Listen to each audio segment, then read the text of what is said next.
The tribe sits gathered at the base of a great elevator. Over at the edge of the elevator, there are these large maintenance shafts, two of them, which are open. Inside, you work very slowly. This elevator will be repairable because of your goblinoid intelligences, but it's not quick. And slowly you sling over ropes. You slowly try to repair this great creator work. What you are doing will probably not be a permanent fix. You do not have the materials and not even really the expertise to make anything that will last. What you can do is something that is temporary and will last long enough for at least one trip, because that's all you really care about. It'll take a while. A number of days will be passing in this time. And you basically just have to hope that another great flood of water doesn't come for you in that time. So, as the tribe does its work of slowly repairing this elevator shaft, is there anything that you guys want to do over the next week? Yes. I will be working with Clang and Fizzle, getting them to dry as many mushrooms as they can in preparation of a play that I have planned.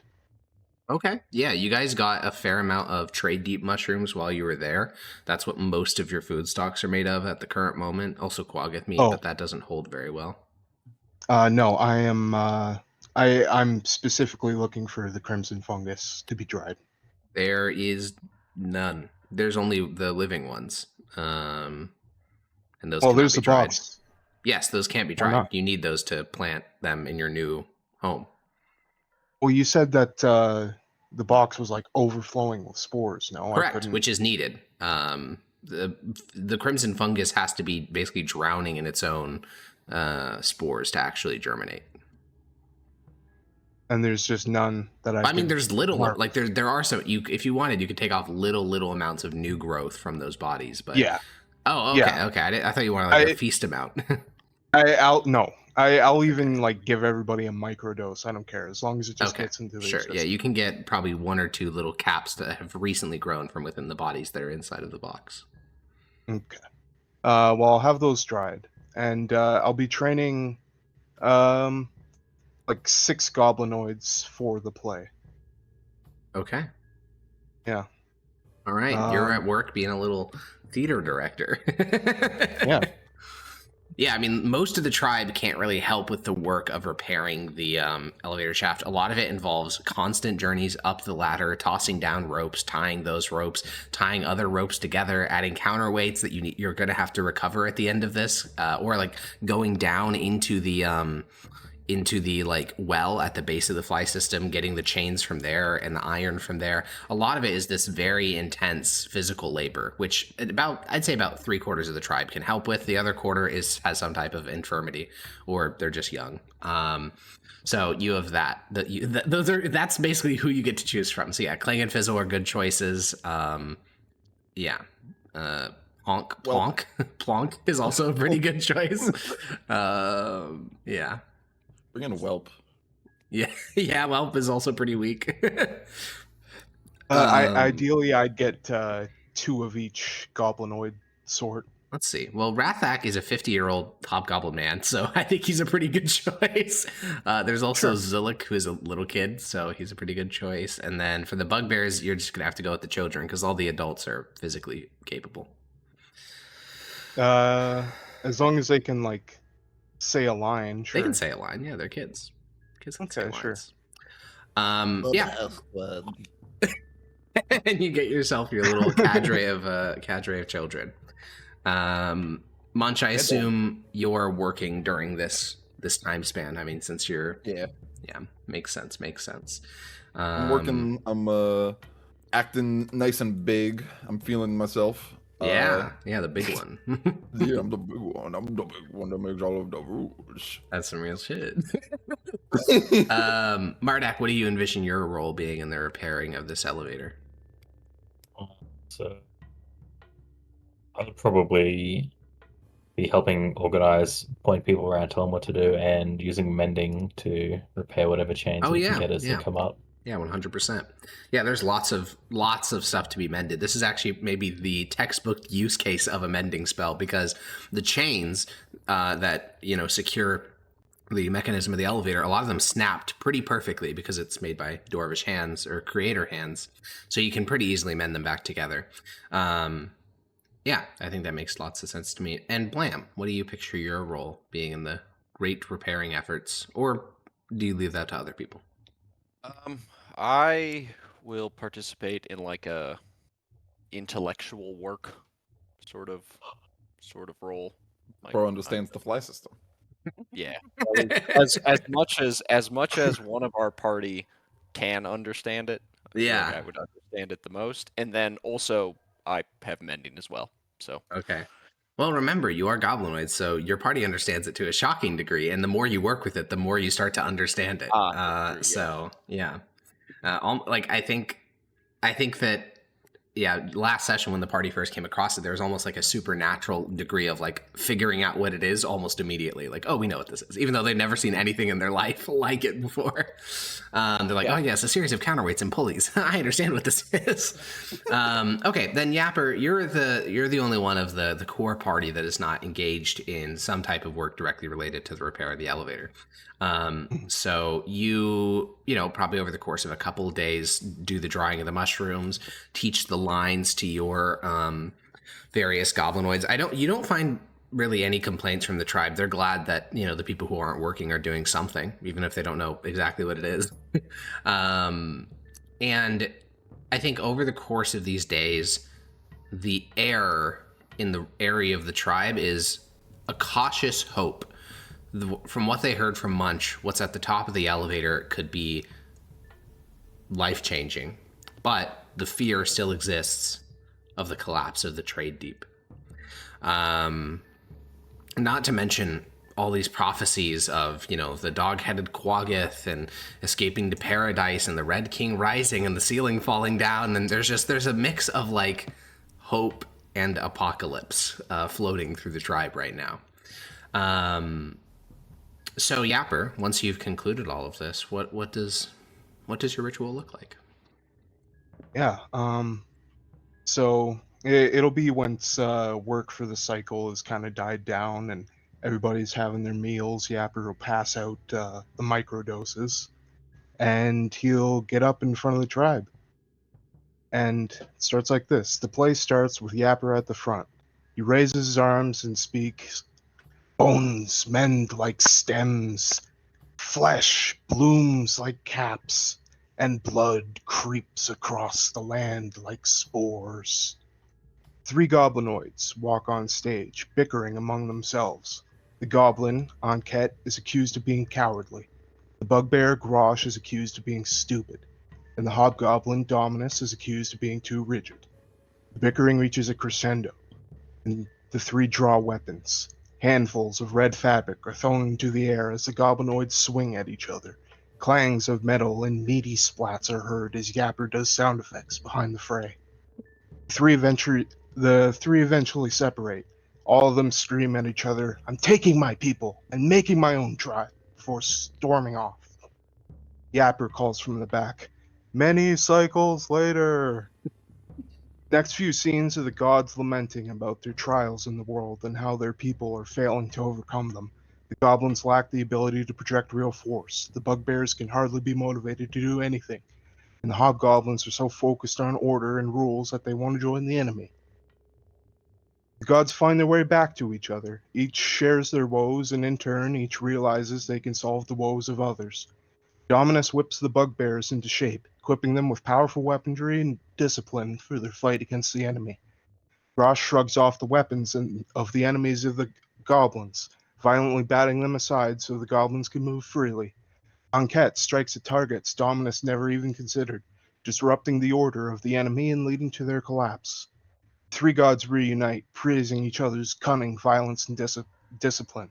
They vow never to split again, and forever heed each other's counsel. They agree that whatever their differences are, they're less important than resisting the enemy. Then a large figure, towering even above Grosh, because it's actually 3 actors cloaked in the tarp, dons the mask of the Faceless One, approaches snarling. You goblinoid shits. You don't fight fair. I'm stronger than all of you. You had to team up to beat me. You should be serving me. I'm the strongest. Then the Triumvirate laugh heartily as the enemy spits out curses and accusations before they pull out their weapons and lunge at the large figure. The fangless one screams, red flying from its flailing body, insisting it's still the strongest even as it's being torn apart. With that scene, the play concludes. Yapper and his actors take a bow. Yeah, roll me performance with advantage. As much just like full on applauding. Standing ovation. Standing ovation. Even if it's a terrible, which is unlikely because it's at advantage, but even if it's a terrible performance check, he loved it. You know, a 10. I think 7 is crazy. It is, yeah. 10 plus 7 with advantage getting a 10 is wild, yeah. I think that, you know, the core message is a very familiar one to your tribe, and it is basically the roles of the masked mummers. They are way more than just performers. They are like religious moral guidance. And with a 10, you succeed at that core mission. You remind like members of the tribe, in terms of their immediate reactions, you notice that the goblins and the hobgoblins of the tribe, they all, you know, clap and applaud, but they weren't the ones who really needed to internalize that message. It was the bugbears who needed to. And a lot of them, you know, they'll notice Munch stand and they'll stand alongside their big one and clap, but you know, you can read their faces as, you know, all the performers go and greet their friends or family or whatever. And it did not work. It worked in the sense of it was enjoyed by the whole tribe and the message was remembered, but the actual meaning, the bugbears still clearly took Munch's lead when they stood and applauded. They did not stand on their own right. They did not remember that the triumvirate must work together, that individual gods could never have achieved victory alone. But the hobgoblins and the goblins loved it. They thought it was great. 2 out of 3, boys. 2 out of 3. Yeah, That 1/3 is like really important. And you know what they say? A triangle can stand with 2 sides. What did Mardak think of the play? He's nodding along. He likes it. He's not standing up in applause, but like there's approval there. Yeah. And what does Blam think of it? It was well executed, and the gist of the message got across. So okay. Yeah, I mean, he does kind of compete with you. I mean, masked mummers were eventually largely supplanted by people like you, clerics of the gods. And you don't do all that shit. You just, you know, tell them to do, like, you basically are like, I am chosen by God, do what I tell you. Whereas, you know, he does all this, like, elaborate stagecraft to try to convey his message. I can certainly appreciate the benefit of bread and circuses. Yeah, I think, you know, as the tribe, you know, everyone's happy. The vibe is definitely good in the tribe. It definitely moves the morale slightly upward. And Rathaclick will walk over to you, Yapper. And, you know, he, after the lingering injuries he suffered, you know, he's a bit beat up and has been since you guys left the trade deep. But he'll kind of kneel down and look at you very intensely and say, "That was very good." And give him a nod and a pat on the shoulder. And he will reach into his pouch and kind of reach around and produce a small little like Quaggoth leather satchel and say, "I purchased this in the trade deep, and I was saving it for, well, a communion with the gods, if I deemed it necessary. But your visions have guided us on this path, and I think we may have our disagreements at times, but you and I both follow the Triumvirate." What is it? Yeah, you open it up. Inside is a powder. You are not super familiar with this, but you know, looking at it, you can see little chunkier flecks. This is some type of powderized mushroom. It's white, which is and that is not a mushroom color from the middle deeps. It's clearly from either the upper deeps or the trade deep. Probably the upper deeps, though. You never saw anything like this when you were looking for mushrooms in the trade deep. So some type of upper deep powderized mushroom. I am hesitant to go without the bounds of the crimson fungus, but He nods. in the spirit of brotherhood, I will join you. We do not need to do it now. It is a gift for you. You may choose when you wish to commune with them. But I was told it is from Barag Doom. It is, I got it at a marketplace of the Ragmen. They said that this is how the Crownlookers meet with their ancestors. Interesting. And he'll stand up and say, We are allies. We are, even with our differences. he nods, and he will head off. And over the next couple of days, the tribe begins to get kind of anxious to get to the top. They're excited. They just want to move on. What Munch was able to convey sounds incredible. And eventually, after a week of working, so you guys all get a long rest, half your hit dice, you don't heal, but just half your hit dice, all your spell slots, etc., all your long rest features. After that, the elevator is in a state where you've reattached about half of the chains, the hope being that it will be sufficient to slow the elevator. Of course, you're not going to test it with goblins on it, as funny as that would be. So the entire tribe steps back. Someone basically presses the button, and the elevator begins to rise. And you kind of gauge its speed. It moves ponderously slow. If you had attached all the counterweights, it would have moved agonizingly slow. Now it's still pretty slow. And you can't imagine why the fuck the creators made it so slow with all the counterweights. And I think there's a bit of relief because it's like, okay, now we don't have to go reattach all those other ones. And when it finally comes back down, this whole trip, by the way, top to bottom takes 40 minutes basically of this elevator slowly going up and down. And when it finally reaches the bottom again, the tribe all quickly, gets on. And obviously this is not a one-way journey, but is there anything you want to do or leave in the lower tunnels here before you head up to the outpost? Wait, we finished the long rest, right? Yes, you finished the long rest. There's no interruptions. Fantastic. Is there any metal that we could pry off, take with us? Yeah, now that you know how because before you were a bit hesitant because you didn't actually know how the mechanism worked. Now you could take those like service doors and just break them on the hinges and take them. They're ours. Okay, cool. So that is these are steel, which is very rare. And then service doors. You can take 2 of them. I'll add those to your sheet in a moment.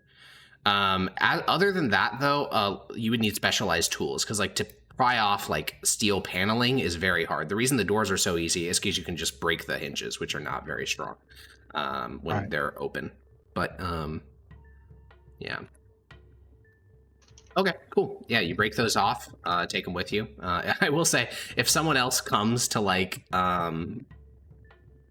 stumbles across this elevator, they're gonna have a lot easier time repairing it than you did, just because they'll be like, oh, there's there's an opening. Not even that they will have to repair it because it's now fully functioning. And slowly the elevator begins to lift you guys up, just very slowly. You can hear the sounds of dozens of chains all like dragging across their like points of tension as the elevator slowly rises. And you, obviously, your entire tribe being on it doesn't impact the speed at all because, this thing can clearly hold much, much, much more weight than what you're putting on it. And eventually, after 20 agonizingly slow minutes, your entire tribe of the blood spores reaches the top. Since now we have some Dwarvish speakers, I'm going to describe the outpost quite differently to how I described it to Munt. Because almost everything is labeled. So immediately in front of you, at the center of this sort of diamond-shaped outpost, is a building labeled Command Center in Dorvish. To your right, there are three buildings with like their own doors. There's two with like normal handles, then there's one with like a spinny wheel. The two with normal handles both have labels above them labeled barracks. Then past that is one labeled armory. On your left is an identical three buildings in terms of labels. All these doors are open because Munch opened a bunch of them, and at least all the doors you can currently see, all 7 of them are open because Munch opened them all and did not close them. I closed this one. You did close that one. Oh, I know which one you closed. But no, the 7 you can currently see, the ones to your right, left, and before you are all open. Perception check, looking for traps. Yeah, sure. Munch, well, the 7. Munch is going to step off the ladder and be like, "Welcome to the boon of the creators." Yeah, the bugbears will step off with you. There you have gun building. There you have sleep building. Not much stuff in that one, but there you can see golems. Rosh will say, Where's the water? Water. Water, over there. he begins to lope off in the direction of the building and the kind of Like back the right faucet of the thing. outpost. Yeah, the faucet. And you know, Yapper, you're trying to look for traps. Unfortunately, the entire tribe, because Munch was already up here, is pretty confident there's no danger, and a lot of them start heading towards the barracks because they heard there were beds, which sounds fucking awesome because you guys haven't slept on beds basically ever. And so much of the tribe is going towards the barracks rooms. A lot of them are starting to follow Vrash over towards the irrigation station. And I think with an 11, you kind of realize you've lost all, like if there are traps in this outpost, they're going to get triggered because the tribe is just kind of wandering now.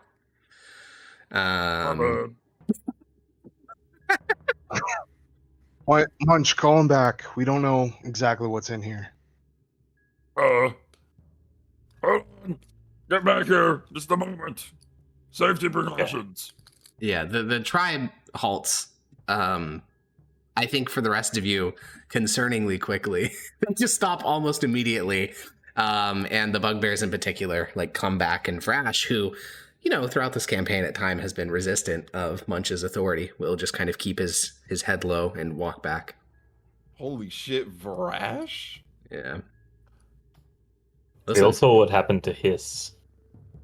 Yeah. It was a narrow escape. We should first clear out these barracks, and then we should have the majority of the tribe stay there for now while we clear the rest of this place out. Then we can free roam around. Quick will Indeed. nod. Agreed. Obviously, as I said when we were at a week ago, I do believe there are concerns about why this outpost is untouched in the first place. I'm still not convinced there isn't some great trap in all of this. I would ask, though, that Munch guide someone who can speak Dorvish to that place with the golems. I will go. You and me, you and Munch, Blame. All right. All right. So, Munch and Blam are going to go do that. And I think we'll start with Mardak, Hiss, Yapper, and Rathaclick. Where do you guys want to search first? All right. Question. Yes. Can I use a ritual if it's not prepared? If the spell's not You can. prepared? I Yes. always forget. Yes. Clerics are very cool in that way. Any ritual that a cleric has access to, you basically just have. All right. I could do a ritual detect magic. That seems wise, yeah. I don't know. Does dwarf stuff, is that often magical? I can't remember. I don't seen know that. if you've ever cast Actually, detect the magic trap on it that- before, so I can't answer that. that killed Hiss. Was that As was that a far as mechanical trap, or was that magical? That was certainly magical. Oh, It levitated us and then fucking blew us up. I thought it was just because the force of the blast Wow. that just launched you guys. You guys were in the air. No, we took force damage first as well. Force damage can happen in physical hits. Or like, The way it was described is like the force was happening before like the fireball. I would assume that shockwaves was do happen. the concussive force of the explosion and then the fire from the explosion. Harkon, did it seem magical or mechanical to me?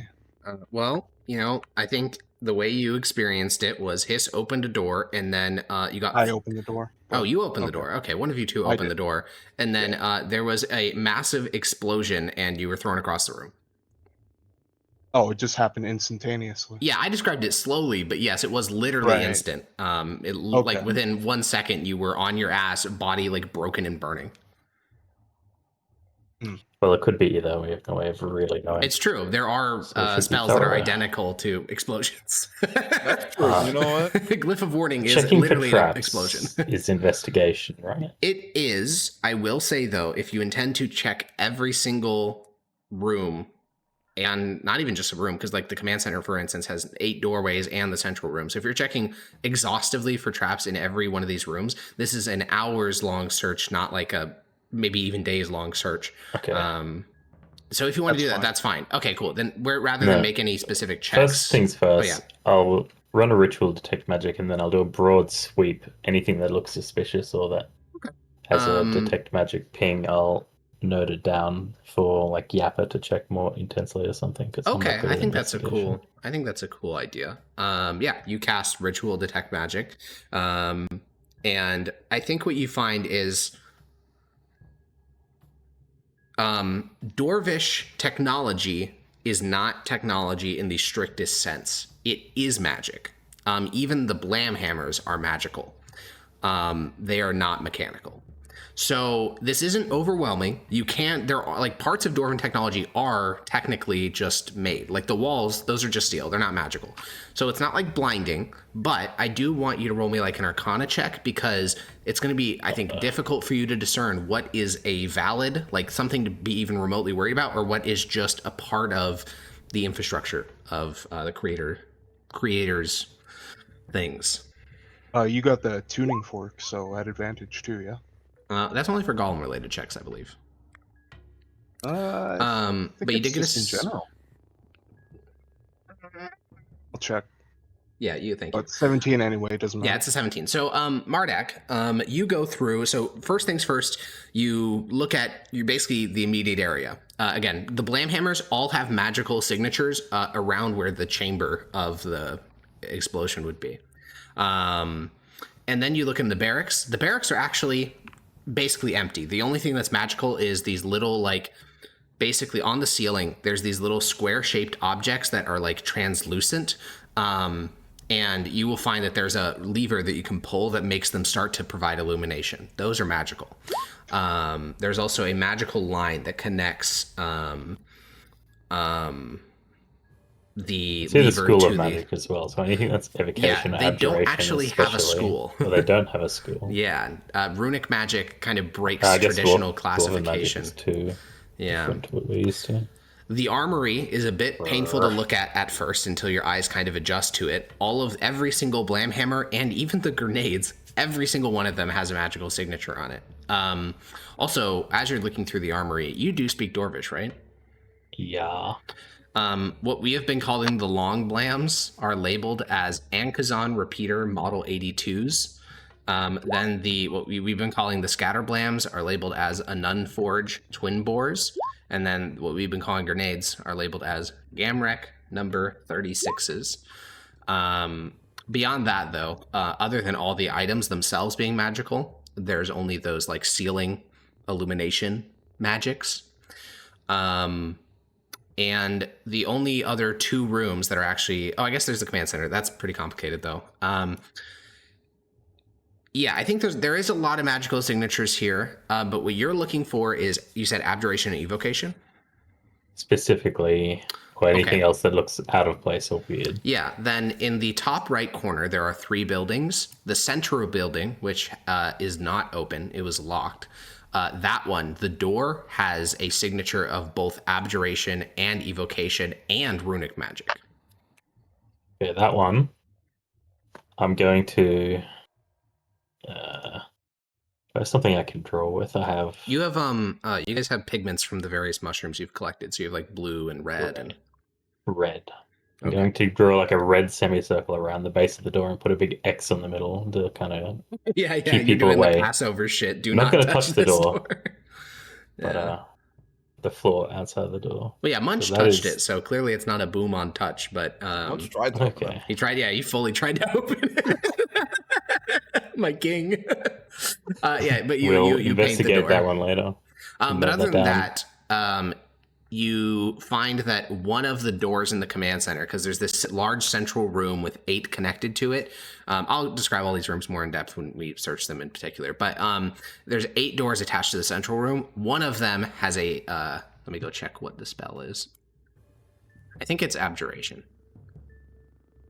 Yeah, one of the rooms has Abjuration magic on it, in addition to, like on the door, in addition to the usual runic magic.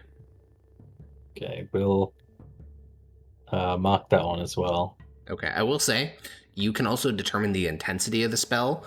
The previous door, the one in the center of the top right, that one was, I'd say, medium intensity. The one here in the command center, very low intensity. Okay. Cool. And then Yapper, of those, because Marduk wanted to just do kind of cursory glance to make your searches easier. Are you doing the exhaustive trap search, though? Yes. Okay, great. Then, if that's the case, I do think we'll cut to Munch and Blam, because theirs is, timeline-wise, much, much quicker than this. Munch, you lope down this long tunnel, leaving the tribe behind. You kind of turn at a 90-degree bend and lose sight of the tribe, and there are these 2 massive double doors, like a large kind of, like, I think it was an engineering bay, like sliding door. That one is currently closed, and you kind of lope on over with Blam. Very sneaky. Munch got scared of this. And I'll go over to the doors that I opened and that I closed immediately and saw the golems in. Yeah. And I'll Okay. open them. Yeah, Blam, this is labeled Golem Storage in Dorvish. Okay. And as he, rolls open the door, instantly red light kind of bathes him. And like he opens it just a crack and a little bit of red light comes out. And when it's large enough for you to like poke your head in, Blam, you can see that there are these 3 large engineering bays in the back wall of this room. They have like scaffolding essentially that goes all the way up like 8 feet high so they can get on top of the golems. And sitting in these bays are 3 large golems. Each of them have face plates that resemble a screaming, rageful face.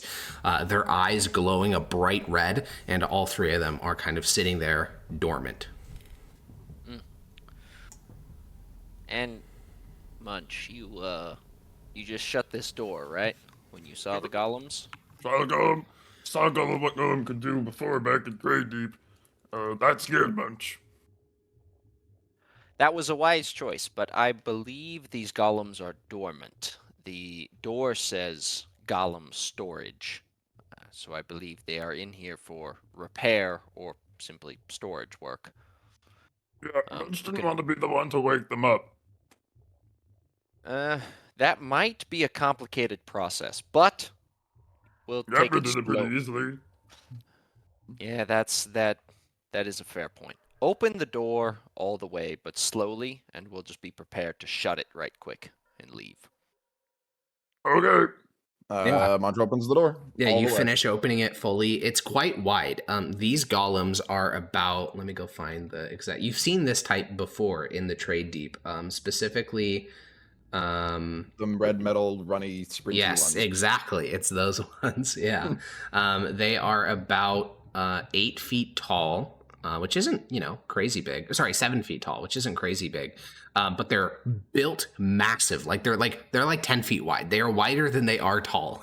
And they wear the plates that form like the neck armor is thicker than like Munch's arm. They're just incredibly thick plates that secure it. And all the plates are curved as well. And the head is kind of like recessed into the torso. So there's no joints. There's not like a single joint that you could stab into. This is just like this rounded kind of squat figure. You also notice that each of the golems is slightly different. Like the central one has like a hammer fist and like a giant maul. The other one has like a large horn on one hand and some sort of like almost like a shield, I guess, is the closest way to describe it on the other hand. And And then the last one of its hands looks like a giant blam hammer, and the other hand looks like a crossbow with like 12 bolts sticking out of it. Sick. And yeah, you That you thing's got a finish fucking railgun. you finish pushing open the door. It's large enough to accommodate two of these golems standing side by side. Like, this is a massive door, and it takes a while to like roll it out fully. And now that it's open, Blam, you can look inside, and they're up on the ceiling. There are these very dim, like, there's lots of light given by the red light of the golem's eyes, but there's also on the ceiling these like kind of translucent things, and next to the door there's a lever.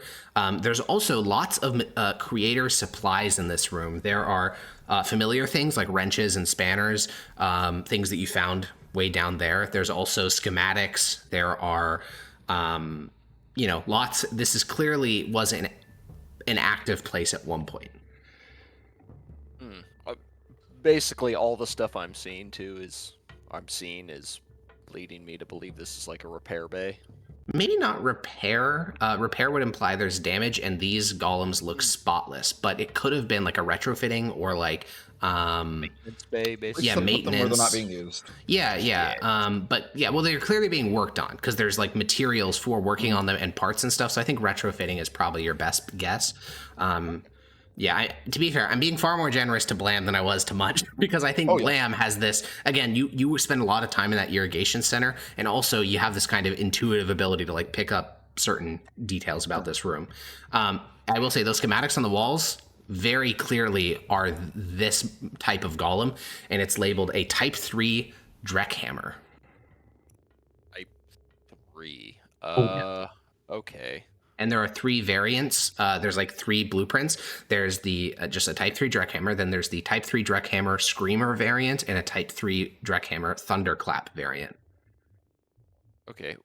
I don't remember his name, but the guy that we bought, what did 4G? he say about... Yeah, 4G. You named him. That was I guess the party named him. that was months ago, dude. Yeah, that's true. That's true. What did he say about... Did he say anything about Type 3s? I don't know if he did. I think He did. Yeah. Yeah, what did he say about Type 3s to you guys?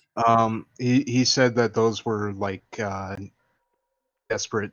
They were like a step above scrap golems, basically.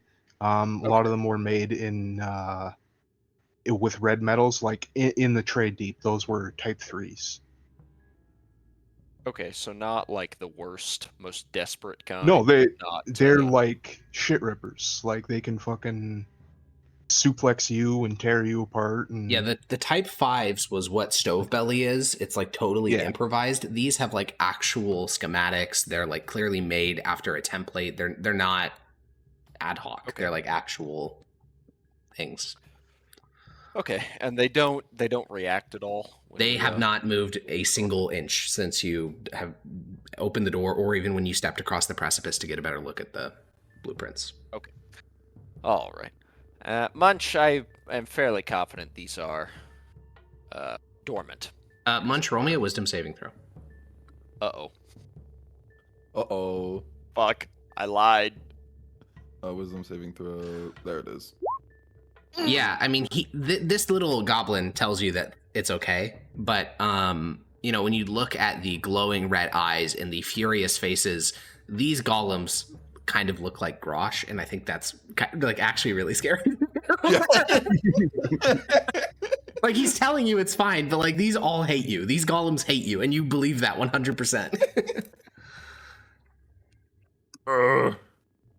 Munch should have grafted Braveheart. Yeah, Munch should have done that. Are you good? Munch will be fine. Don't tell the others. Munch can't take one of these golems. I'll get like a slightly sympathetic look washes over my face. I understand, Munch. It's okay. All right. This will be our little secret, okay? Munch don't like being weak. I know, Munch. No one truly does, okay? But there are powers above both you and me, and it will be good for you. You'll maybe slightly more comfortable with the fact that you are not the strongest thing on this planet. Wait, Munch have idea. Munch, Blam, if Munch can use these golems as we for a time control them, yes. that mean Munch strong. No one can stand up to Munch if Munch has the golems under control. Munch will let Munch, Blam control some golem as well. I want to be empathetic here, but you know what? It's yes. Munch will be very strong if Munch can control these, and no one will be able to defeat Munch. You are correct. I'm not gonna think they can get golems under our control. That seems unlikely. Are there any controllers around It would be awesome if there were. Unfortunately, they did not keep the command stones in the same room as the columns. That makes sense.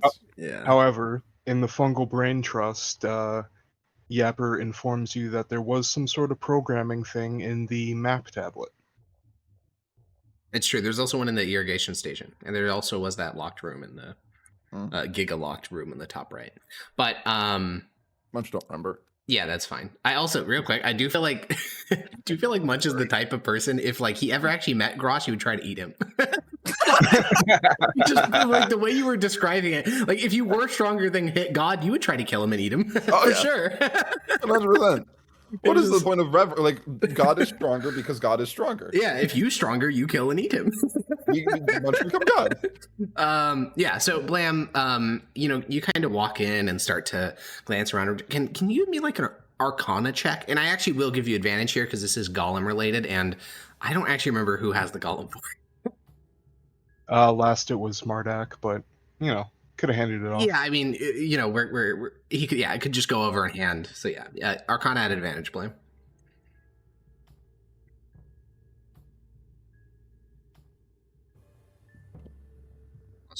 He's remembering how Roll20 works.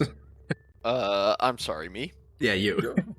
I was peeing. Oh my gosh! Oh my gosh! He had his dick in his hand. Ain't no way! Ain't no way! Roll an Arcana check. At advantage. Please don't tell me Blam was consoling Munch with dick in hand.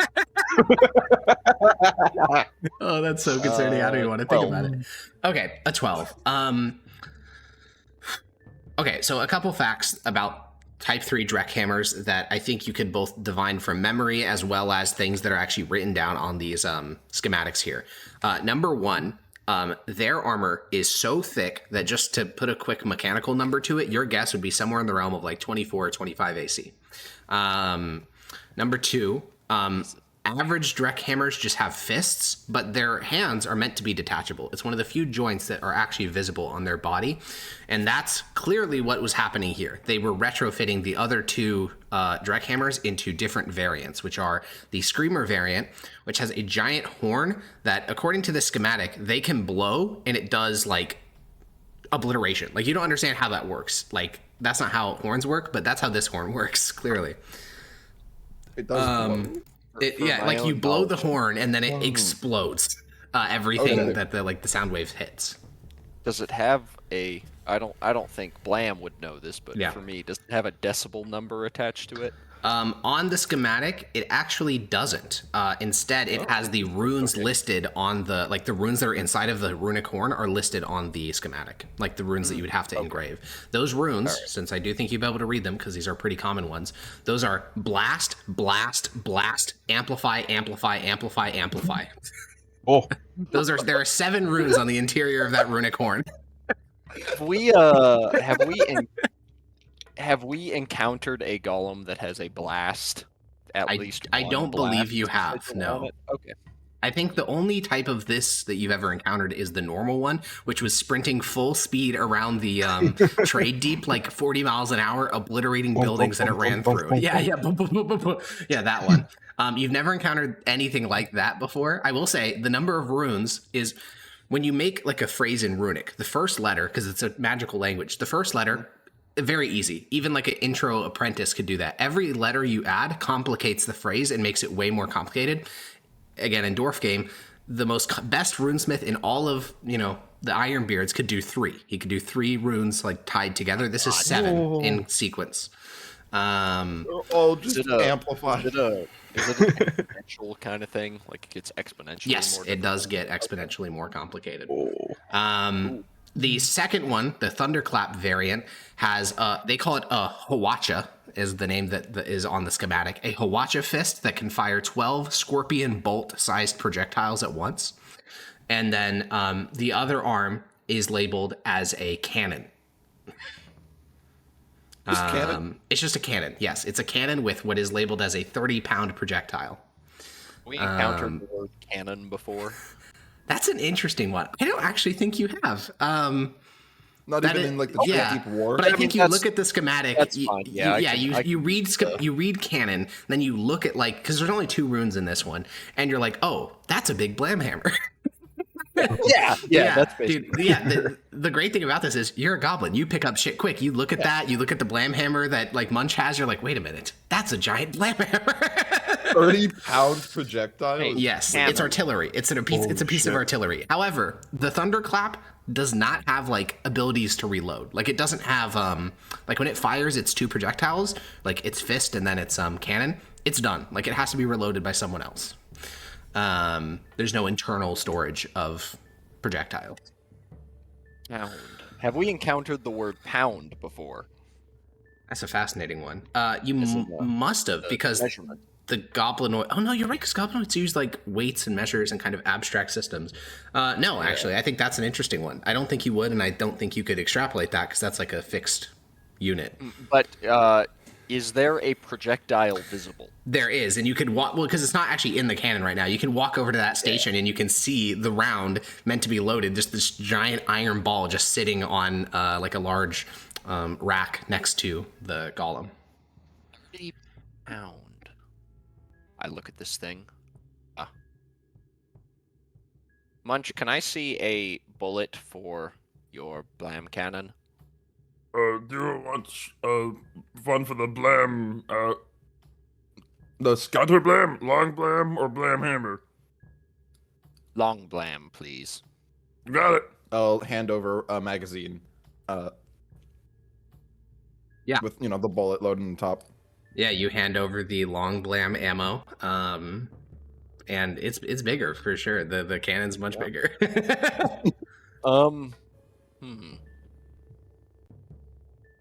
Do we have? Let's see. If we haven't encountered pound before. I think you also do notice there's a seam along the center of this cannonball. It's kind of like was welded together, like it's hollow or something. Does it have any other how would I describe this in goblinoid? Does it have anywhere else where the cannon is not perfectly spherical? A little nub, perhaps, or... Yeah, I think, you're so small you can literally climb into the opening of the opening of the cannon hand, and you can start to look around. You notice, like, again, I don't know what you would call it, but you notice these like spiraling grooves on the inside. You also notice that the cannonball is not really spherical. That's an inaccurate description of its shape. It's more like oblong in its shape, and it has like this kind of lip at the bottom that kind of slots into the rifling. It's also meant to be loaded from the back, so the hand can like swing outward, then you push in the round, and then you swing it back into position. And there's like distinct parts to this cannonball. They have 30-pound breech-loading shells. Yes. Incredible. Yes, they do. That's unironically like it's like 1910s technology. It is. Right It's there. very advanced technology. I think it's late 1800s, but yeah, it's very advanced. Yeah. Well, if it works, I think If it works. You also notice that there are tons of replacement projectiles. There's a whole closet it's a walk-in closet that inside has about 3 or 4 firings for both of there's 3 more of these, we'll call them cannonballs, and about 48 more of the scorpion-sized projectiles. And, when you think scorpion-sized, don't think too big. These crossbow bolts are like 4 feet long and a little bit bigger, but they're not like crazy huge in size. That's twice as tall as I am. Okay, so- never mind. They're huge for you. They're fucking massive. I mean, yeah, they're 2 goblins in height. These cannonballs, as it were, yeah, cannonballs. or I'm gonna call them shells. You 'cause could I call think them that if you wanted to, yeah. Yeah, they. You said they have a seam down the middle. Yes, like at the top the top part is connected to the bottom part, and there's like a seam. Interesting. I look on. So I imagine one end is somewhat rounded, and the other is completely flat. Or Yes. Is that incorrect? Yeah. Okay. I look on the completely flat end. Yeah.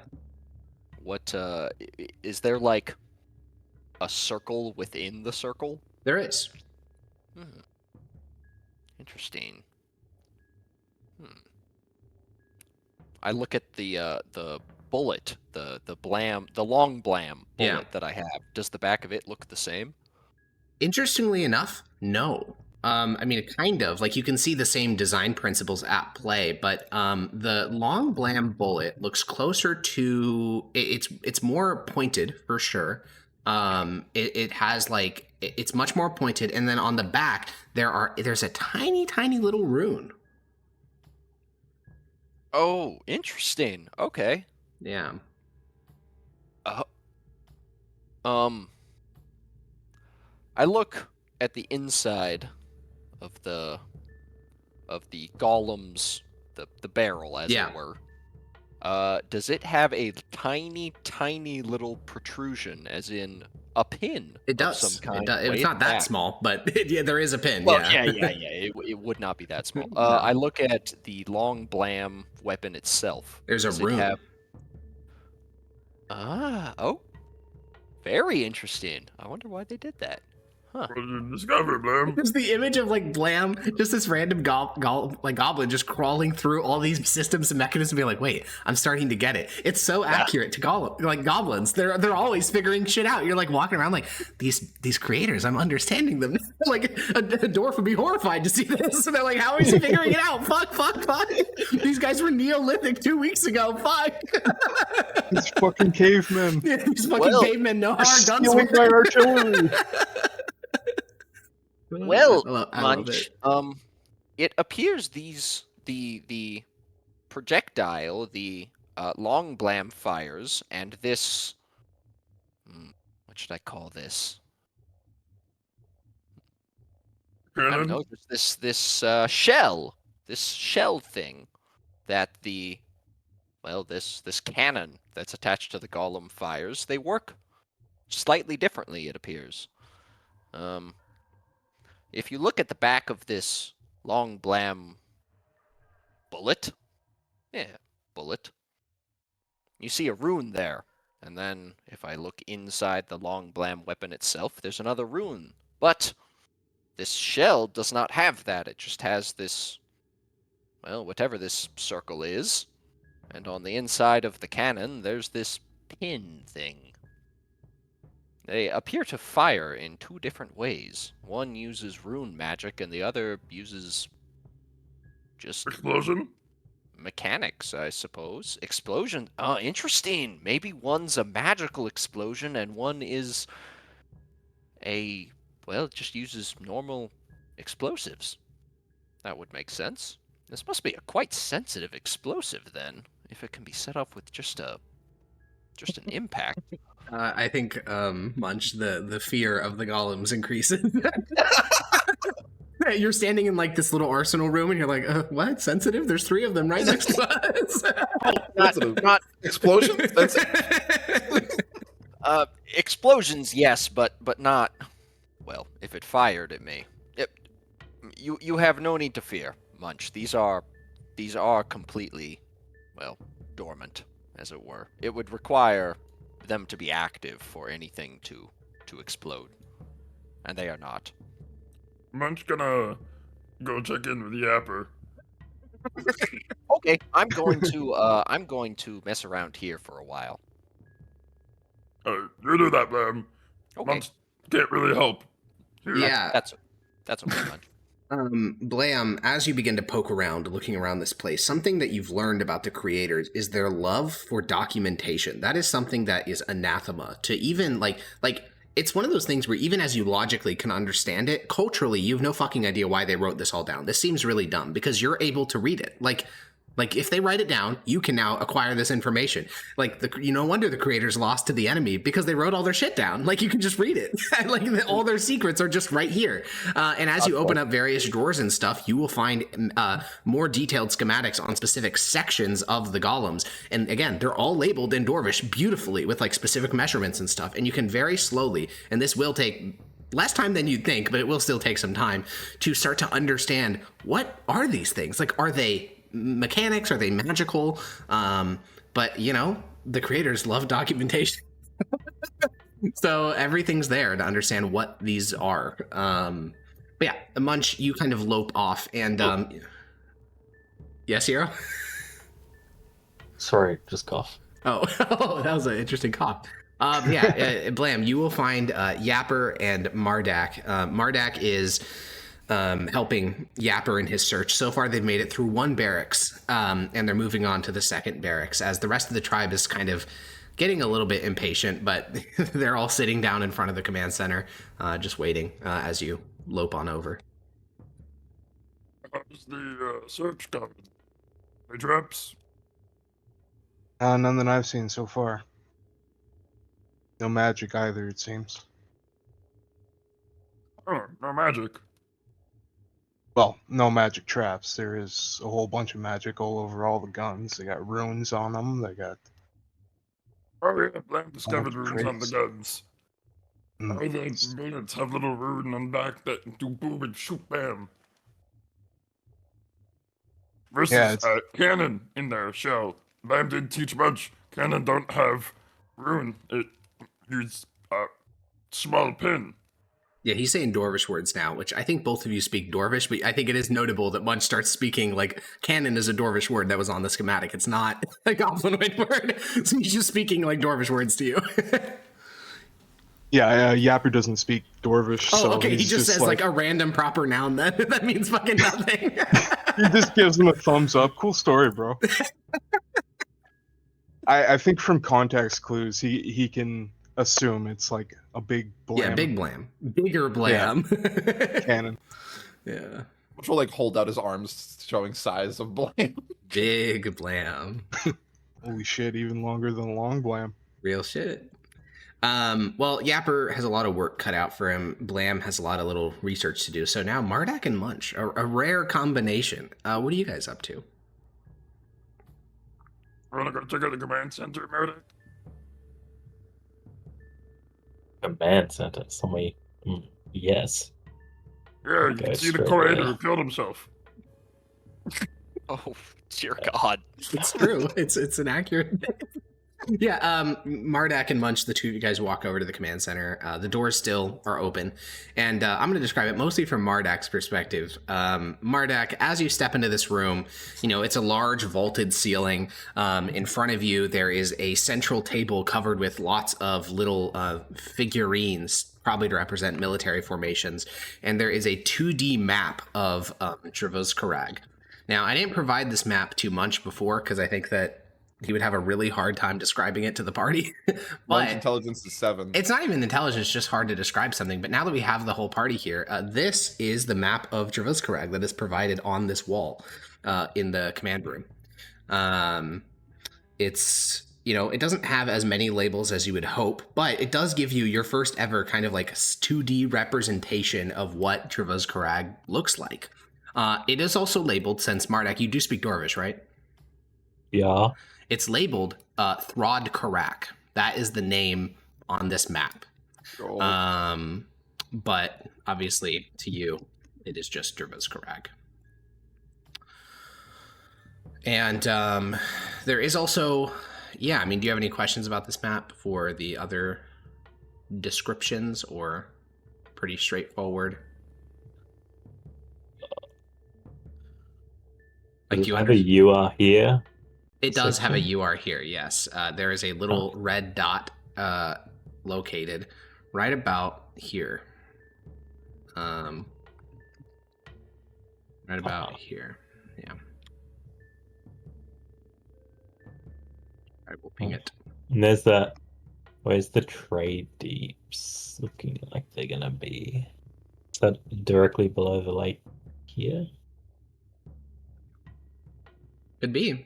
I mean, so the large map on the wall is not labeled. The one on the war table is, though, and on the war table they call this the trade deep.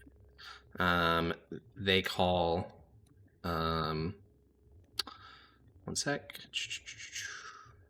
Yeah, do you have a question about any other labeled areas? Because they do have labeled. I mean, on the war table in the center of the room is extensively labeled compared to the one on the wall. Zoom in to see here.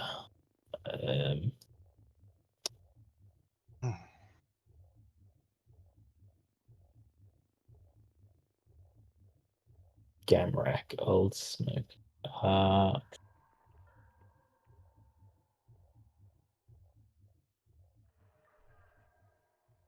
No, I can't think of anything right now. That's fair. That's fair.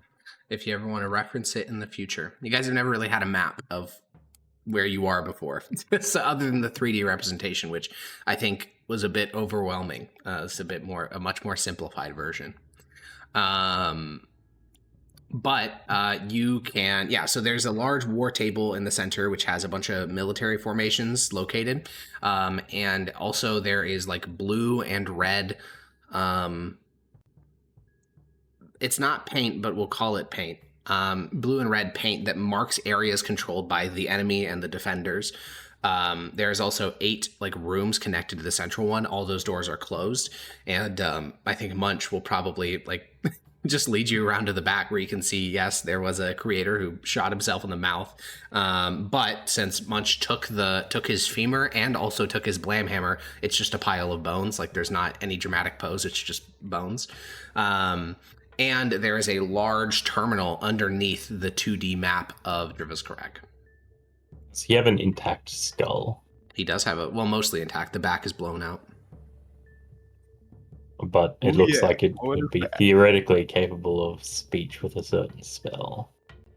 I would not say that a skull with no vocal cords is capable of speech. Unless Hold on. Yeah, it's worth putting speak with that because I actually don't remember if it says... Like, if its requirement is to have a jaw, yes, it 100% has a jaw. Look, corpse within range. Corpse must still have a mouth and can't be undead. It does not have a mouth. It has a jawbone, which I don't feel like is a mouth. Like, there's no flesh on this at all. It is so, it's been so long rotted. God, I've been lied to. I'm sorry. I mean, does it say? You can't say it. Corpse must still have a mouth. It's not undead, obviously. I just don't think it has a mouth. I just remember from Broken Bones and Bodies, Yogi spoke to that elf skull. Now, that did happen. That elf skull, though, was in a swamp where it had been, like, rottingly preserved in a bog for a very, very long time in the Athalorn. Personally, I don't care. I was just... No, I know. I was just saying why it's different. That would have been rotting in a bog. Okay. This is white, bone clean. Well, that makes sense. Unfortunate. I'm sorry. I don't think we'll ever speak to a dwarf, guys. I think they're extinct.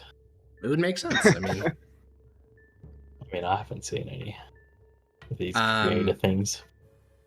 Well, yeah. I mean, looking at this creator, it is kind of odd. Is this the first like actual together skeleton we've seen of them? Yeah, 100%. It's like short and squat. Its bones are quite thick. It's shorter than you, taller than like Blam or Yapper. Again, the bones are very thick. That's why Munch right now he's been gnawing on the femur for the last week. The marrow is like desiccated, but he's just been chewing on like the bone. Can you even taste anything in that bone, or what? Is it dust? What is it? What do you think? It's like sadness and what does it suicide. What do you think the bone tastes like? Oh, bone, dusty. Munch had a little bit earlier. It's honestly not awful, not great. Munch had better bone. Munch like bone with sinew. I hand over like the bits of the chewed femur I've had the past week. Yeah. Run taste. You know what? You can keep that. I prefer bone with a lot more sinew and stuff. Munch agrees. What else is in this room? Is there... There's the large terminal beneath the 2D map, and then there's 8 doors. The terminal. The terminal. What is this so-called terminal doing? Is it just a blank kind of... Yeah, so there is a chair that's like a little bit wider and a little bit shorter than one that would be comfortable to sit in, but you could totally sit in it. And then there is these essentially... Hiss was the one that interacted with this the most in the irrigation center, but it looks a lot like that one. There is these kind of runic buttons that some of which you can read, other ones you can't. And yeah, there's like this kind of panel that looks like glass that is currently a dull green color.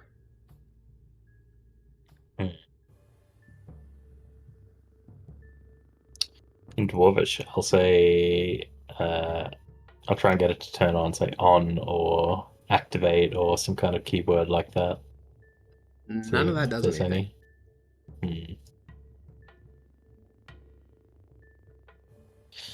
Weird, because the doors reacted to the Dwarvish, so... Some of them did. I think something you found is that the creators were very eclectic with all the shit they had. There is no universal system for how their things function, unfortunately.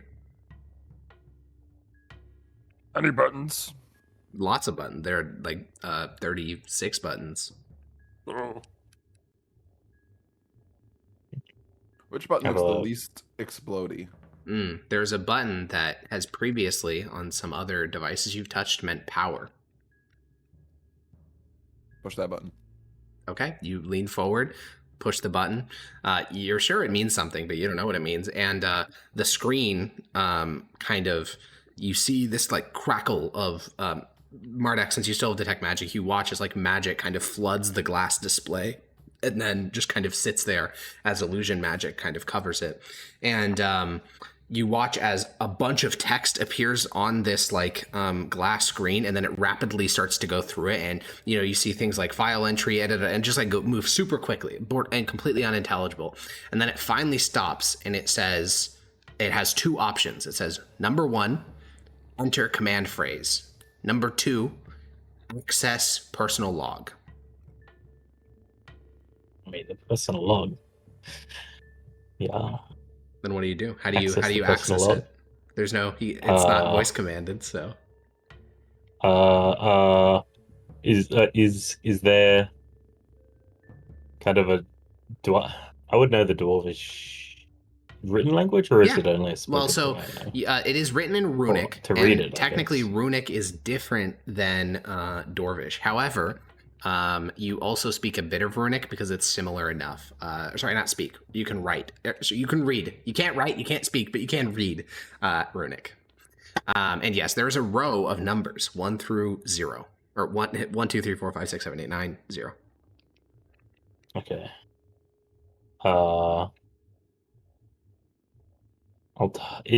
If I touch like a random key in the middle of or button in the middle of the button pad, Yeah. Is what happens? It appears on screen, kind of blinking just below the 2. Okay. The second entry. Seems like we can write on this screen with these buttons. This is interesting. I don't want to accidentally put something in that I don't want, though. All right, I'll find a button that looks like it doesn't represent a word or letters. Yeah, there's a bunch of those. There is one rune that represents like extermination. Does it look like a scary one, or is it like a the only reason I brought it up one? I mean, what does a scary button versus a mundane button look like? Going off vibes here. Oh, going off vibes? Vibes-wise, no, none of these buttons look particularly scary because, again, Hiss was fucking with that terminal down in the irrigation center for literal days, and he never once blew himself up. So there can't be, none of it can be that dangerous. Okay, vibe check succeeded. I'll press that button. All right, the character that you put in disappears from the screen. destroys whatever we've previously written. I want to type in now. I'll try and copy the phrase that's on the screen for access the personal log. Yeah, you type, you like pigeon peck, pressing your fingers. These runic buttons, they don't compress. You just touch them and they like appear on the screen, and you just kind of pigeon peck, slowly typing out access personal log, and you type that full phrase. It's like blinking on the terminal screen, and nothing happens. Is there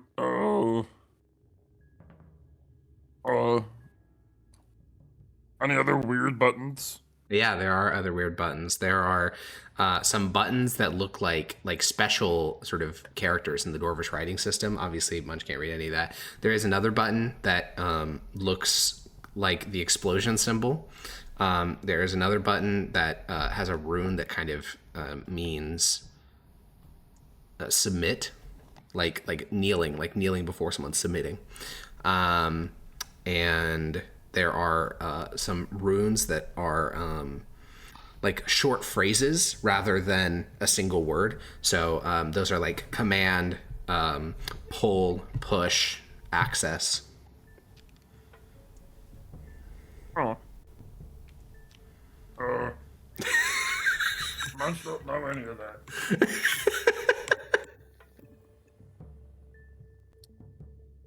I love goblins touching computers.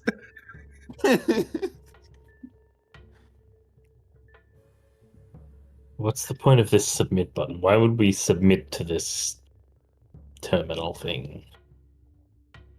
Agreed. Munch don't like submitting to others. No, it doesn't make sense. Try the other buttons. You just press each of them. Mm-hmm. A message appears for each of the buttons you press. Unknown syntax, unknown syntax, unknown syntax, unknown syntax.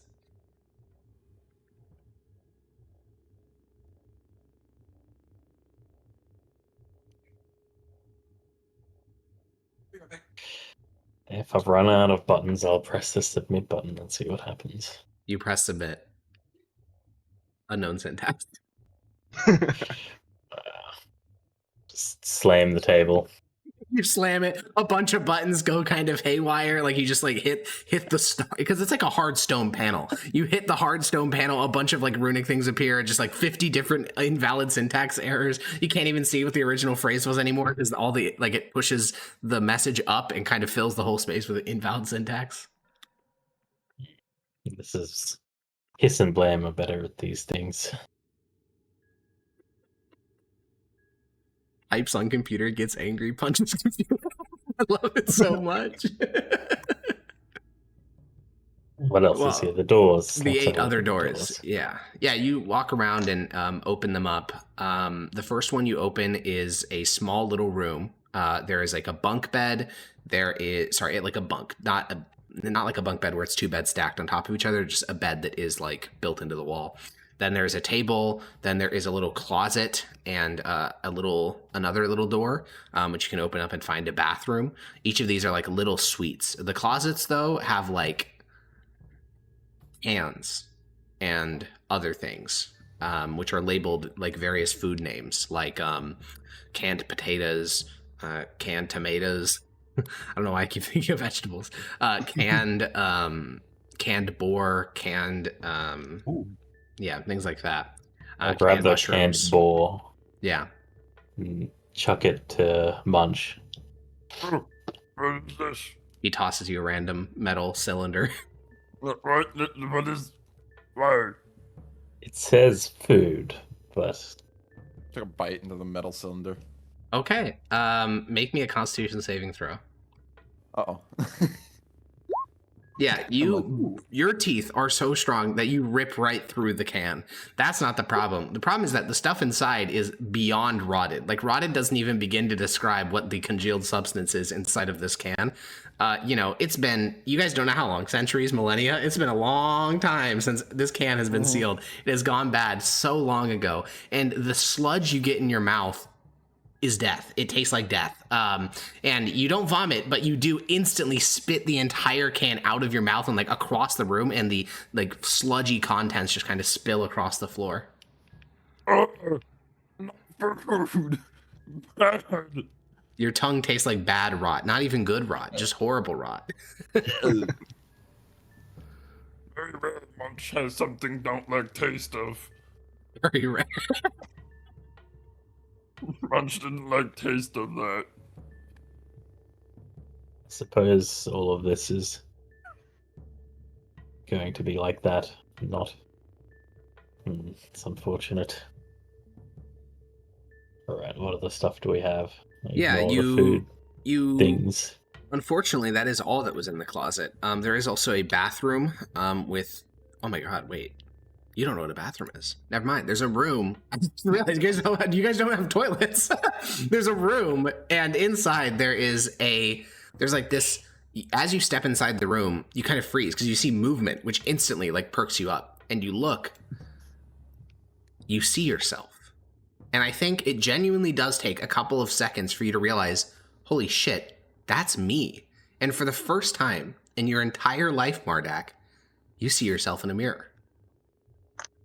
I guess the best we would have had if we polished like bronze Polished or metal. something really Yeah, hard this is a perfect to get mirror. like a very vague impression of a shape. Yeah, you see your own eyes glowing back at you. You see the scars on your face, your kind of pale red skin. It's not your magical facial or hair. anything. No, just a mirror. Looks like some kind of magic. Yeah, Touch it. Munch, you kind of hear him say some kind of magic, and you go over and you glance, and I think you, again, you're not that dumb. You can recognize yourself in a mirror, but it does take a solid second. You're like, bugbear, and then you're like, wait, I moved my hand, and the thing moved, and then you see Mardak getting closer, and he reaches out an armored finger and touching it, and you're like, oh my god, that's us. Munch begins to just like flex. Yeah, dude, you're so big. I mean, you knew you were big, but you're so big. Oh, I'm so big. Your hair's also a lot patchier than it is in your head. Like in your head, you're just covered in fur. But in this, you realize that from like a outsider's perspective, your fur is like kind of balding in some places, which you've never thought you about see before. like scars there. And, Yeah, which that kind of sucks. You didn't know that. We Also, look Mardak, around and you realize your head is Goodness. reflective. You're so bald it like shines, which you didn't know either. that's impressive. There's a faucet in this room, similar to the one that Munch found in the irrigation chamber. There is also this object that rises up from the floor. It's kind of circular, and there's like kind of water sitting stagnantly at the bottom. That water smells foul. Why is it's like a why is there a bucket looking thing here? I'm trying to pick it up. Yeah, it's bolted into the floor. What's the point of this, Munch? It looks like a bowl, maybe like a weird bowl. there's like a faucet. I remember Munch. Yeah, remembers there's a faucet, and then next to the faucet is this like other thing in it. I don't know. It looks like a weird bowl, maybe like stagnant water sitting at the bottom. Maybe you stick your head inside and just like lap the water up or something. I'm gonna like hold out my hand to kind of like gauge like where height, like creator height is. Yeah, And like where does the bowl sit in comparison to creator height? yeah, about their waist. Maybe a little bit lower.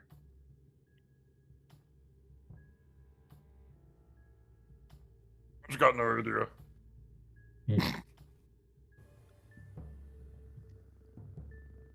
Well, Not magical. no, nothing in here would be right. Nope.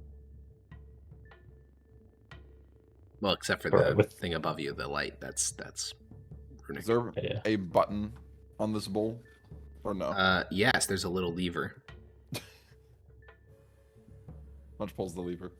Yeah, you guys hear this as the water gets sucked down deep, like super high pressure, and just disappears. The stagnant water fades, and slowly the bowl fills with fresher water, cleaner water. Looks like it's from the same source as wherever the faucet water comes from.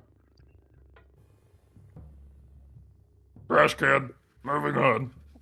Yeah, that makes sense. It's a water trash can. That's genius. Yeah. Makes so much sense. We can throw that old food in there. Dude, I did just realize that every campsite you guys have ever stayed at is just covered with shit. Yeah. I did just think about that in piss and just fucking disgusting. Like that platform, the elevator is just covered with piss and shit.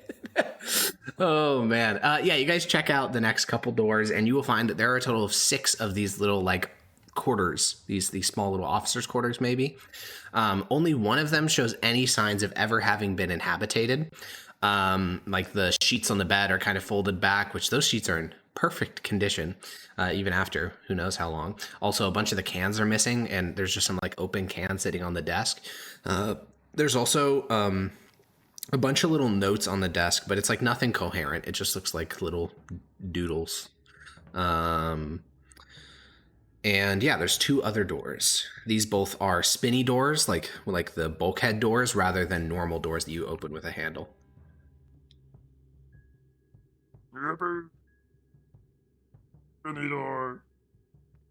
Actually, is Munch injured or healthy? A little injured. I didn't use all my hit die. Okay, I'm just trying to gauge if we get caught in explosion, if Munch will perish. Munch has 47 hit points, if that's your concern. Okay. Pretty much the Munch. same as us. So if it's strong enough to kill both of us, then we're really in trouble. But you know. Here, you know what? I can 1d10 plus 6. There you go. Now I have and now I have 63 hit points. So we're fine. Just use my second wind. You get that every short rest. Yes, I do. So good in this. Oh yeah, they are. Hope it sees more. One day I'll get the fabled long rest. You did. No, actually, You we haven't had a literally long did this rest session. since we. This session. We just took one. This session, you got a long I rest. thought because I was working on the stuff, it wasn't a long rest. No, No, it's a it's long light rest. It's a work. long rest. Yes. Oh my I explicitly God. said get back your spell slots and your features I and must stuff. not have been listening. Then. That's Yep. kill him. Wait, did we get back half our hit die or all our hit die? Half. We're doing the slow natural healing. And no full hit points. And no full hit points. I'm at full power now. Let's go. Let's go. All right. Which of the spinny doors do you want to open? The one on the left or the one on the right? We each open one. At the same time. At the same time, both of us fucking die. Dude, that'd be sick as hell. You both blow up. One of these was marked with abjuration magic, by the way, Marduk. Yeah, that one would be marked, right? I would have marked. Yeah, that you with painted over it, yeah. Right. We don't go in the abjuration one for now. Or... Okay. You walk to the other door. Yeah, that was really low level abjuration. Very magic, low right? level, We could yeah. probably take that. We could probably just open that and see. Well, its evocation would be the one that wants to blow us up, so it probably wouldn't they even hurt both us. do. Well, abjuration can hurt you too. But they can't. Oh, It can, yeah. Glyph of warding is abjuration. You're only seeing the fucking detonator, not the claymore behind the spell. Also, this is 100% could be true. It was- It could be a super low level like fuse spell, and then after 1 second it like detonates. And it's like 40 pounds of. And I mean, dynamite on it. you know for a fact the creators loved the mixture of magic and mechanics. That's true. That would be such a funny way to just like fuck with wizards. You just like use a really low level illusion spell as your like detonator, and then you just blow up an explosive like 50 pounds heavy. You just use the alarm spell. Dude, there, yeah. And you just connect it straight to the golems that are just sitting. That would, I mean, I will say, alarm It is an could happen. abjuration spell. It's a very low level abjuration spell, actually. It could happen. No stealing ideas from me. for I'm not I'm killing telling our you whole what. party. I'm just saying the signature matches the alarm spell. It could also just be. It could be. There's a few. It could be. It doesn't matter. It'll be fine. Okay, which one are we What's opening? the worst The that could trapped one happen? or the non-trapped one? The non-tracked one, I think. It's... All right, you guys walk over. Munch starts to, twirl open this one. This one was already mostly opened. It only takes like 2 little twirls to finish opening. Inside is a tiny little armory. It has one other blam hammer, like not just like a long blam or a scatter blam, an actual blam hammer. It has a couple of the little blam pieces, and then there's like this little like a metal box with like a kind of glass panel with like a latch that you can open, and inside are 3 diamonds, quite sizable diamonds. Oh, Ooh. quite sizable diamonds. Quite sizable, yeah. That's a revivified diamond if ever I've smelled one. They smell like diamond. These. I'll put these away. I'll say to a bunch of these shiny stones. I feel like they're exactly what we need for certain spells, certain booyag magics. Oh, Burag magic out of Munch's jurisdiction. Does that mean that the creators had booyogs? One would presume. Oh my gosh. I mean, how else did they get the runes? That is just a creator booyah. Whoa. That's crazy, guys. Why would the peoples not have a booyah? That's kind of like that they have to exist. I will say, maybe the Crown Lickers were cooking with the whole creators being goblinoids thing, because like the goblinoids are the only people that exist. There are no other people you've ever met, so of course every other people would have booyogs, because you're the only people. It's so true. I mean, that weird looking skeleton says otherwise. But Maybe it's a weird goblinoid. You met some weird ones in your time.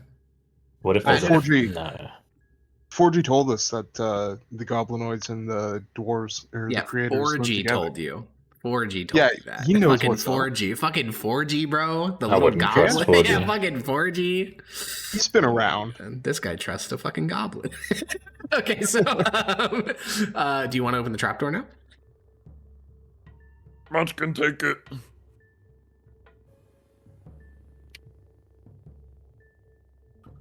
Oh,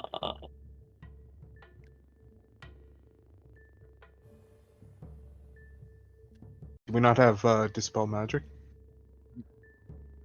That's a whole spell. Hey, yeah, it is. And I also don't have that ready. Oh, that's funny. I'd have to get Hiss or Blame for that. I mean, this is... It's protected by some booyag magic, but it's fairly low power, so it shouldn't be anything enough to take down the mighty Munch in one yeah. explosion. Murdoch, right. Murdoch, stand back. Munch, good, take it. Okay. Actually, is possible that this door wake up golems?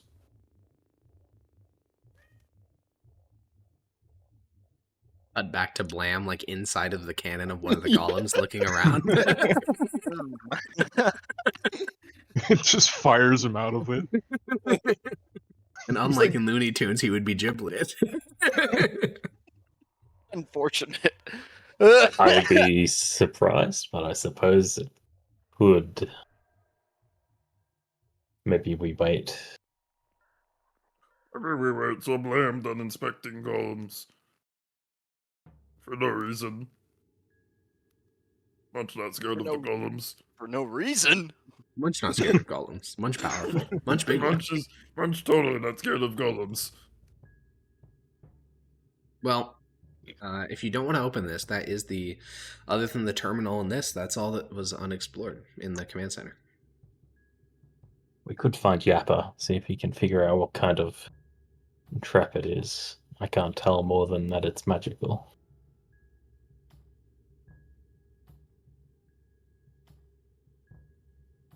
You guys want to go find Yapper?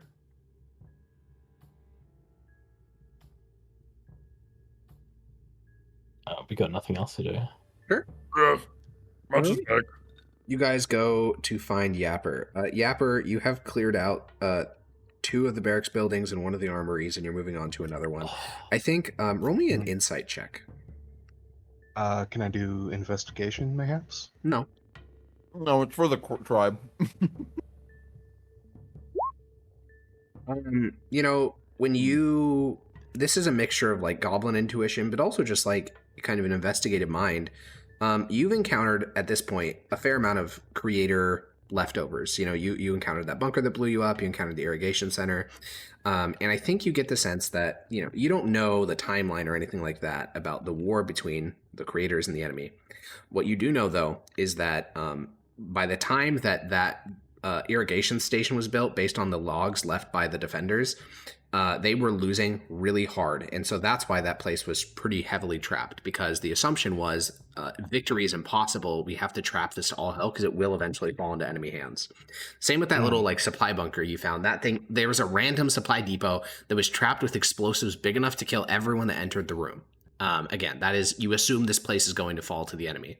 So far, searching 2 armories packed with hundreds of weapons collectively, you have found 0 traps, which I think with a 16 on insight, they did not think this outpost would fall.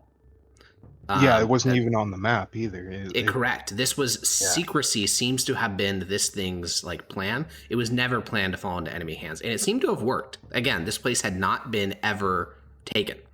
And obviously, I'm not going to just tell you there's no traps anywhere, because that seems almost patently untrue based on Mardak's searching, but it's not going to be random doors that are trapped to all hell. Clearly, again, you've searched all the buildings on the bottom right, the armory and 2 barracks buildings, 0 traps at all. Yeah, you said I searched the armory, the place with all the guns. There wasn't any traps on those? No. Okay. Yeah, that you could detect with your past perception and investigation. Yeah, that was my primary concern. Yeah, as you head out into the tunnels, you notice Munch and Mardak exit the command center and begin to walk towards you. What's up, boys? Did you find any traps? Oh, none in the barracks, none in the armory. Doesn't look like this place was ever expected to be found or under attack. Oh. Definitely wasn't found. I'm We eating found right it. now, so it's He's munching on his bone. Munch is munching? No way. What? I said Munch is munching. No way. There is a trapped, I believe it's trapped door up in the command center that'll be, I'm not sure exactly what kind of trap it is. I'm wondering if you could have a closer look, figure out if it's actually trapped or what's Yeah, going let's see on what I with can it. do with it. And there is a terminal similar to the one we found in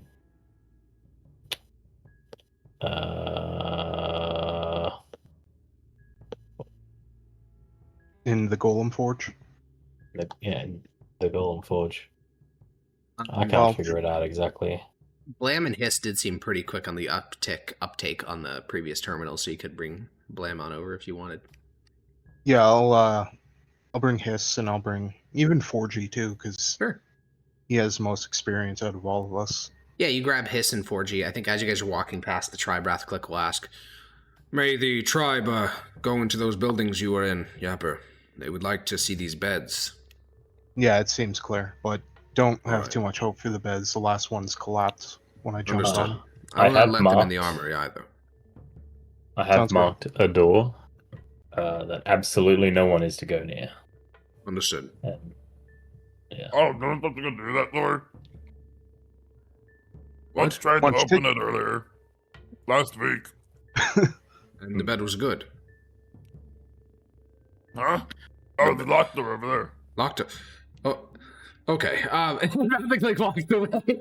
And he'll guide the tribe into the barracks. They start, hopping on these steel beds. You guys all walk over, and you guys walk into the room. And Blam, what mechanism are you investigating? Where do they find you as they all walk into the golem storage? I am currently trying to pry apart one of the shells. Clearly, it's Yeah. 2 parts. Yeah, I'm yeah, trying yeah. to separate the 2 parts from each other to. Okay, get and there's all- lots of tools. So you have pittons, and you're hammering in like chisels. Do you have a fucking crowbar? You guys should see Blam trying to use his strength. The moment I see them enter, I will go, Munch, come help me with this. Okay. I'm trying to waddle over. Okay. You're very strong. He has a bunch of shit leveraged in the seam. Roll me an athletics check. Oh god. Uh-oh. No, this should be fine. It should be fine. Shouldn't Surely. be an issue. Yeah, Munch, how you work. put your full body weight onto the crowbar that he's shimmied in between the seams, and the top, like this little this little metal cylindrical cone pops off, like, and goes flying across the room because you put way more strength than was needed. And inside of this thing is just a lot of, like, powder. It's just powder. It's like little grains. We haven't pried apart a bullet yet, have we? No. Oh, Mm-mm. okay. So this is a new discovery then. Okay. Very interesting. Forgy knows about all these powders and gases and substance. You might ask him. Do you, 4G?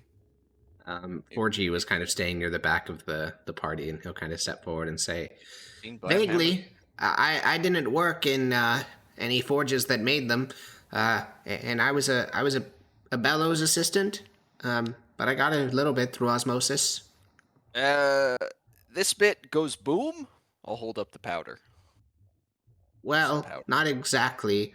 It more so goes and it kind of like burns, but when it's kept in a compressed space, then it goes boom. Okay. And that's what makes these things fly instead of explode. Yes. Okay. All right. And this circle bit on the back. Yes, What is- they have those in Gamrak or Barrack Doom at the gatehouses. They have many things like this, and he points at the cannon on the thing and says they have hundreds of them pointed out into the valley. They call those fuses. They make the little explosion that then causes the fire and then leads to and then the projectile goes flying. Wait, Alex, I was talking about the primer on the back. Oh, you're talking about that. I think you would call it a fuse, yeah. They would? I think Interesting. he would call it a fuse. Yeah. Oh, okay. All right. Oh, I see. Okay. Interesting. I Is there a attempt cat out here? I attempt to pry the primer out of the back of the casing. You are not strong enough to do that. Munch, can you give me a hand here? Yeah, you can direct Munch's, monstrous strength. Yeah. Munch, I assume you have no problem being... Oh. Yeah. And you can start to essentially deconstruct this shell, like, bit by bit. You can split off the primer, you can split off the fact that it's not actually purely powder throughout. There's actually, like, sub-compartments with different grains of powder inside, and, like, kind of a different shape. There's also little... there are rune, like there's one rune on the interior of the shell. That one is labeled Amplify. And yeah. The one thing I would like to roleplay as I go through this is Yeah. once the primer is separated, I am going to hit it with a hammer. Oh, Right, you strike it and there's a little... Yeah. and there's a little of flame. Very interesting. That must be what the pin is for. I think, Intriguing. what'd you say? What was that? Come Munch? see Blam again. Oh, like I'm looking to like Mardak and Yapper.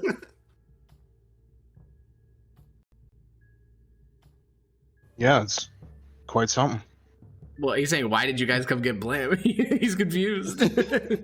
Yes. Oh, I was following you, Chief. There's Come here. Oh, we wanted Hiss and 4G to operate the terminal. Also, Mardak, can you lend them the tablet? See if there's some way they can connect it. Something we can do with that. with these golems. Sure, you can have it. I really would not want to activate these unless we know what we're doing, but I think 4G will nod and say, you can't just connect an Overseer's tablet to any old golem. We'd need a resequencing tab, which are exceedingly rare. You need their actual command stones, ideally. What does the resequencing tablet look like? They're covered with runes, 14 or 15 of them.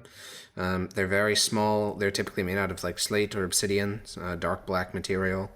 They're very rare. I do not expect we'd find one. Well, Blam, if you could, keep an eye out for those. Okay, I can do that. Right on. Let's go to that door you guys mentioned. Yeah, so there are 2 doors that were trapped. There's the one in the top right, and then there's the one inside the command center. Which one do you guys want to fuck with? The alarm one. We don't actually This know if either of low-level them are one- alarm. Yeah, but the low-level one is in the command center. Yes, it is. Okay, then you guys can head over into the command center. There is, of course, the terminal underneath the massive map of Travaskarag. Yapper, this is probably your first chance to see what the hold looks like when it's like split in half, though it is called Throgkarak, but you can start to like recognize the various locations. And then, yeah, there's this door with the low-level evocation abjuration magic on it. It's a bulkhead, so it has like a spinny wheel type thing. And yeah, you guys assemble and look at it. Investigation to try and figure out how it works. Munch will help. Sure, roll investigation at advantage. Yeah, I mean, I'll just say this simply: there is no mechanical trap on this door. Stay back. Munch will open. Hold up.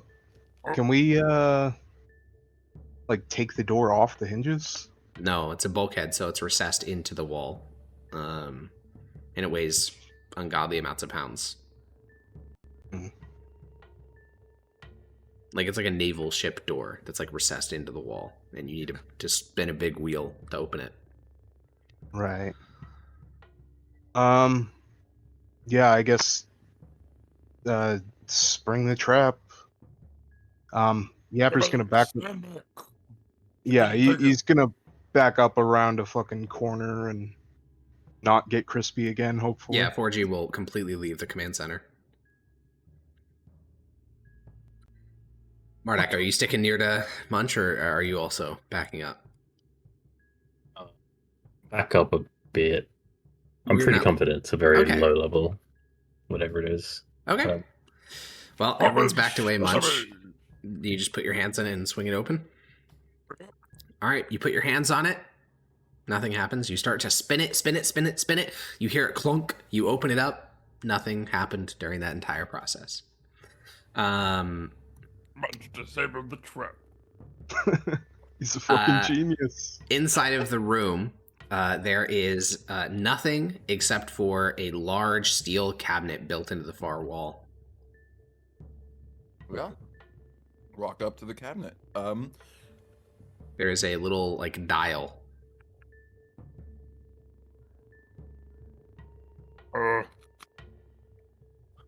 Yapper will call out, Gromley! Grobbler. You say Gromley and nothing happens. How big is this metal cabinet of sorts? The cabinet's Perhaps very a- large. It dominates the entire wall, and it's like built into it. But the little dial is quite small. It has little dwarvish lettering on it, but you don't notice as.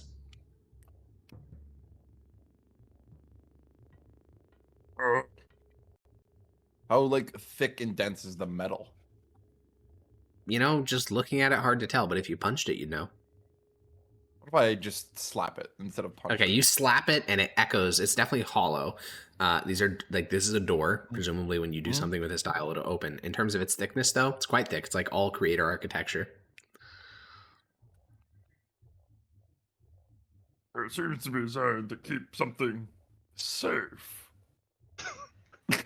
That's some real shit right there. That's some real shit. Perhaps one would call it. A safekeeper. Yeah. So true. Munch is just gonna start spinning that dial. Yeah, you start spinning it. You hear punk.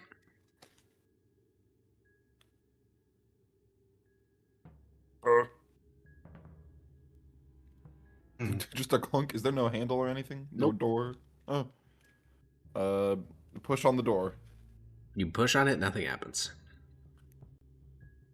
I spin the knob back the other way. You hear clunk. I still understand.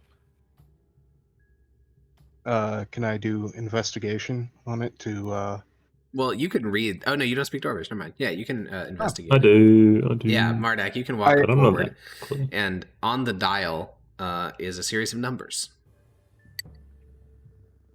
Is it counting up It goes. in a certain It's direction? 1 through 30, like in the circle of the dial, and then it resets. Back to what it's just labeled in that manner. I'll tell Yappa, and then I'll kind of point to where it starts, where the numbers start, what they count up to. I'll follow the symbols for the numbers, and I'll twist it so it corresponds to that until it clunks, and then I'll. Well, as you spin it, so Munch already spun it twice. As you spin it a third time, you hear ka-chunk. Sounded like something locked.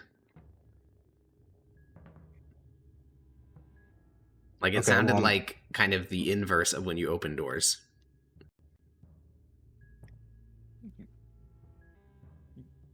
I guess I'm just like fiddling with it and Sure. Roll me a sleight of hand check. Not investigation. Can I help? Because I'm calling out the numbers. You can do sleight of hand at advantage. Or have I already done that? Yeah, I mean, I think Well. what you find just with an 8 is that something in this is not working. I think there's a lot of things that make this difficult. One, you guys have never encountered a lock before other than like a simple padlock. And in addition to that, whatever Munch did has essentially seized the mechanism. Like 2 attempts plus your third. I guess you're the one that broke it technically, because after the third attempt, it will rotate, but it no longer makes any noises. Oh. Is it Maybe broken?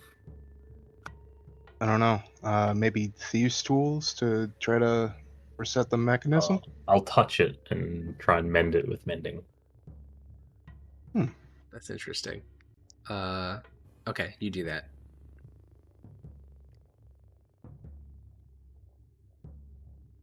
Does thieves' tools do anything? Well, this is a difficult one because, like, I mean, I'll let you roll it. I will say it's going to have to be a really high check because you don't know what this is.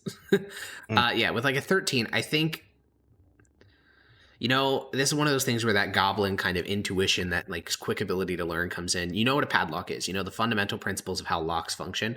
This does have a keyhole in it within the center of the dial. So I think that you can start to, as you fuck with it and poke at it, realize that this is some type of alternative locking mechanism, probably with a series of numbers, which isn't even that strange because some of the ones you encountered in the irrigation station also had alternative methods for opening it other than the key.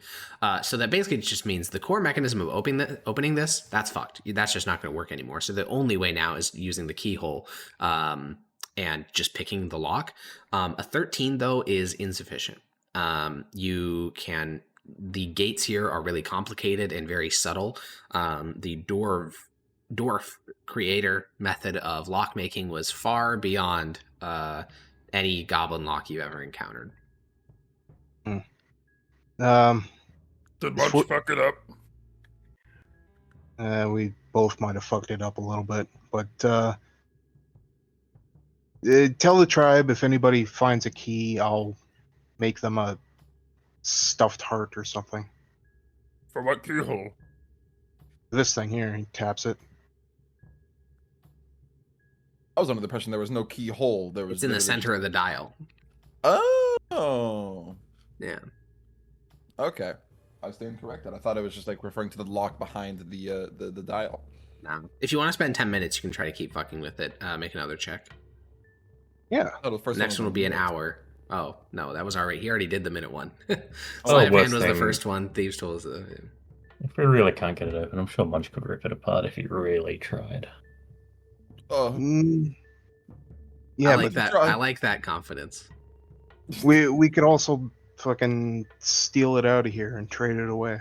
It is bolted into the wall. We have tools. We can unbolt it. I guess that's true.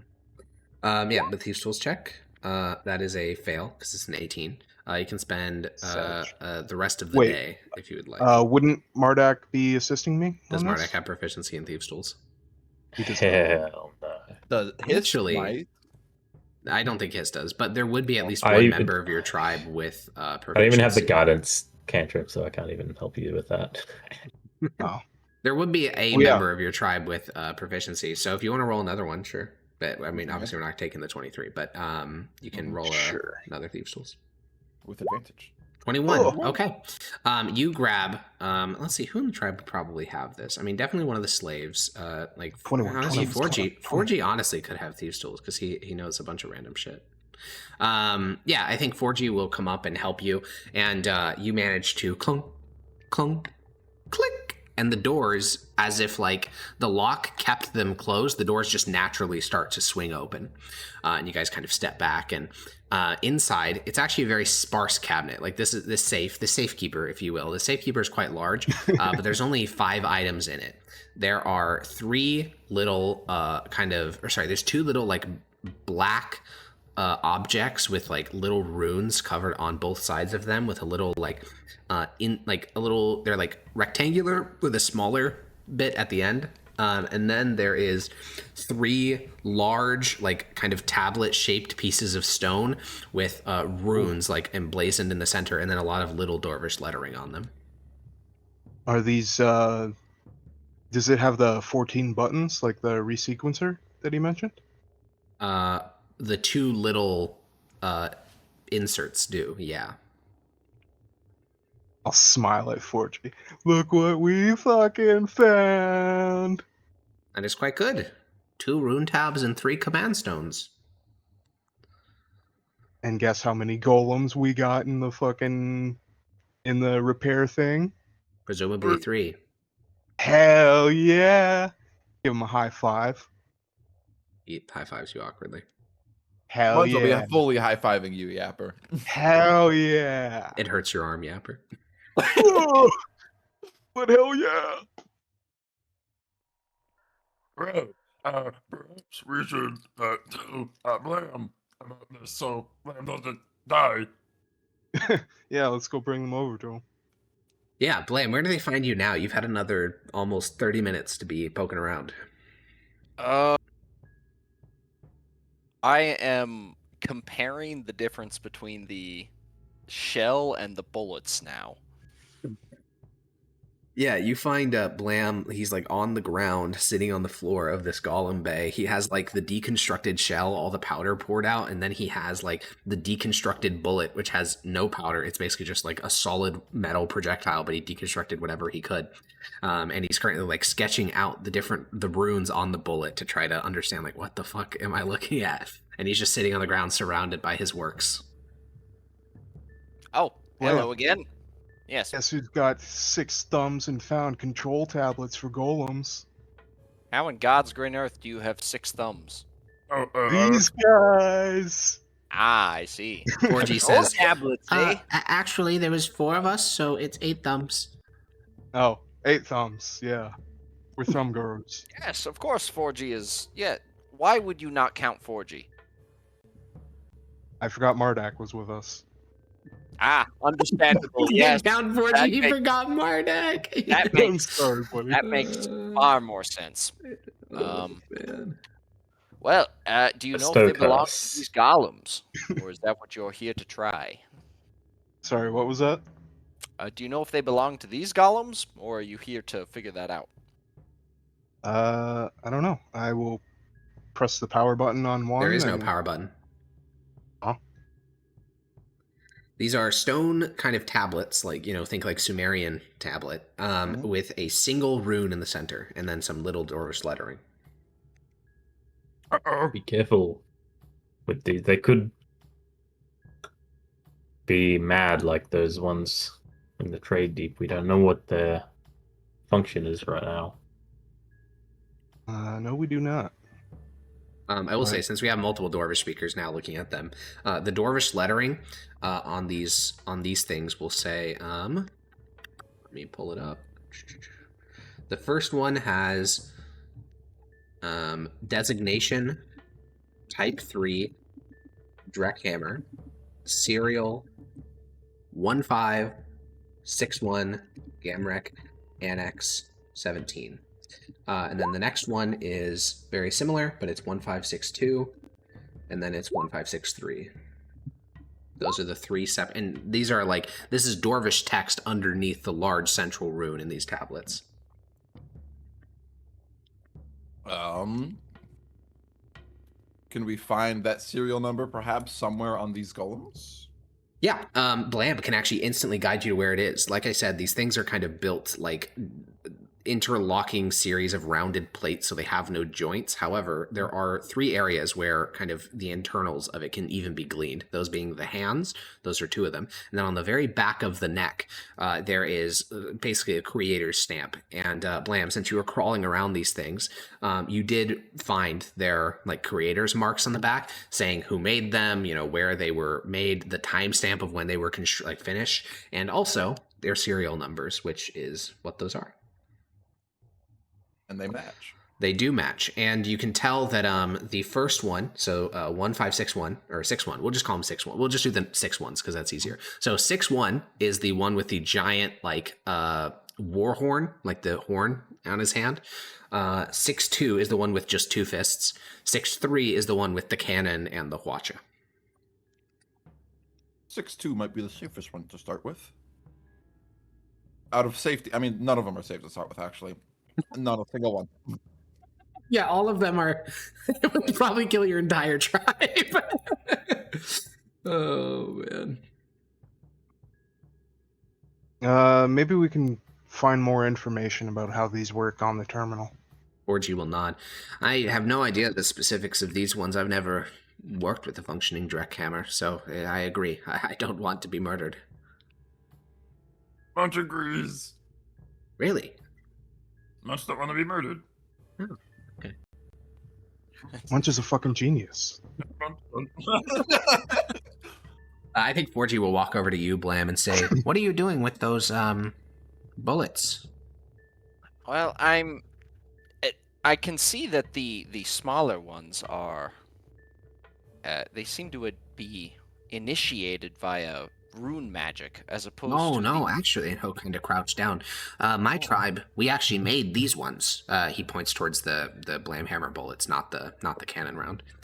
They're actually not ignited by them. They have no propellant. This is the propulsion. Yes. But they work off rune magic as opposed to these larger shells appear to be. Yeah, they do. Though it's interesting. They're stamped. The runes. Yes, they're not made. We still have the dies for these in the Grand Foundry, so we can still make them, though none of us... These runes are stamped. Yes. They are not... So these bullets can be mass-produced? They don't require an individual? You have a machine to do this. We can only make them with the machine. We don't know runesmithing. Incredible. Yes, it's one of the... My tribe has one of them. I think multiple others have their own. They're the centerpieces of our tribe. They're holy relics left by the creators for us to, maintain. The dies are obviously the most important part, but the machines are incredible. Blam gets a message from God. The message is, you will never ever acquire more of these bullets. Listen, I'd like to let it be known, you have not acquired any more Blamhammer bullets thus far. Actually, we have. We did encounter them in the trade deep. He scoffs in like here one or two, not many. He scoffs in God's face. Okay, God makes the ceiling clap. Yeah, I think, Blam, do you want to go help them fuck around with the terminal, or do you want to stay in the golem storage? There was one big thing that I want to start working on. I suppose the thing I have to start first is investigating if the shells themselves, not the propellant casing, the shells have explosive in them, or if they're just solid. Okay, yeah. I think 4G can help you a lot here. The thing is, so they did not preserve preservation as far as goblins go is basically impossible. So they don't actually know a lot of stuff, like especially when it comes to golems, they know surface level stuff. And 4G again is not like an expert. He's just a guy who was in the room, so he's like, you know, he knows as much as the average person does today about how firearms work. Very surface level stuff, but he can kind of help you along with what knowledge he does have. I will say they're not making shells. They don't know what he doesn't know what the fuck this is, but he can help you along with some like principles and stuff. The goal here is to basically, if they do have explosives in them, figure out how to turn the shells into grenades instead. That is interesting. The answer, yeah, you know, you'll work on that. So yeah, while you're working on that, the rest of the group returns back to the terminal with the command stones and the rune tabs. Someone should add those to their sheet, by the way, because they're very important. It will not be me. Okay, I'm assigning it to Mardak. Mardak, add it to your sheet so we don't forget. You have the 3 command... Okay, tribal loot. Okay, sure. On the tribal loot, yeah. 3 command stones for 1561, 1562, 1563, as well as the rune tabs. Also, Yarrow, did you add the diamonds to your sheet? Yarrow's muted. He's not here. Sadika. It's so Oh, joking. no, sorry, I'm here. I'll do that. Oh, okay, great. I'll just put it on my sheet for now. Yeah, I agree. You guys make your way back to the terminal, sans a 4G, so it's just the 3 of you. What are we doing now? And hiss. Oh, I guess Ant Hiss, sure.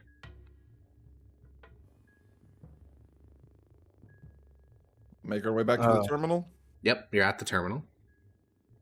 Probably trying to figure out how to get back to that personal log. Yeah, you turn it off, you turn it back on again. Boom, 2 options. Option 1, enter access codes. Option 2, access personal logs. Is there a rune that corresponds to the option 2 on the keyboard? There is numbers on the on the stone slab. There is a numbers, yeah. There's Dwarvish numbers, so you could do 2. Yeah, then I'll press the submit. Now, of course, you can't read any of this. Mardak has to translate. But yes, you press 2, and then you're submitting to this machine. No, my I'm gosh. submitting. The machine is submitting to me. I'm telling the machine submit. You gotta wonder, is that what the doors meant?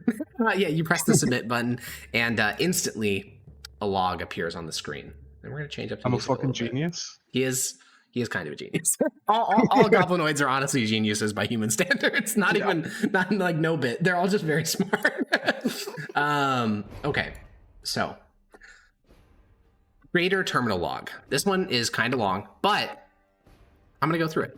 I'm not gonna read TK Chronostamp 68817492211 last light. Log entry Dol-Malek, Sigline 09A, filed by Thrain Bromson. Rank, Signal Officer, Yonelrim Company, Pitch Stair Command. The command lines are silent. It has been 2 weeks since I received a return from any other station. The last pulse was from the Jarl's command, garbled, and then nothing. Either the relays are ash, or there is no one left to answer. I am Thrain, son of Braum of the clan Tarun. My company has fallen. I kept to the wires when the enemy broke the line, and when the Type 3s tore their ranks, I began the withdrawal plan.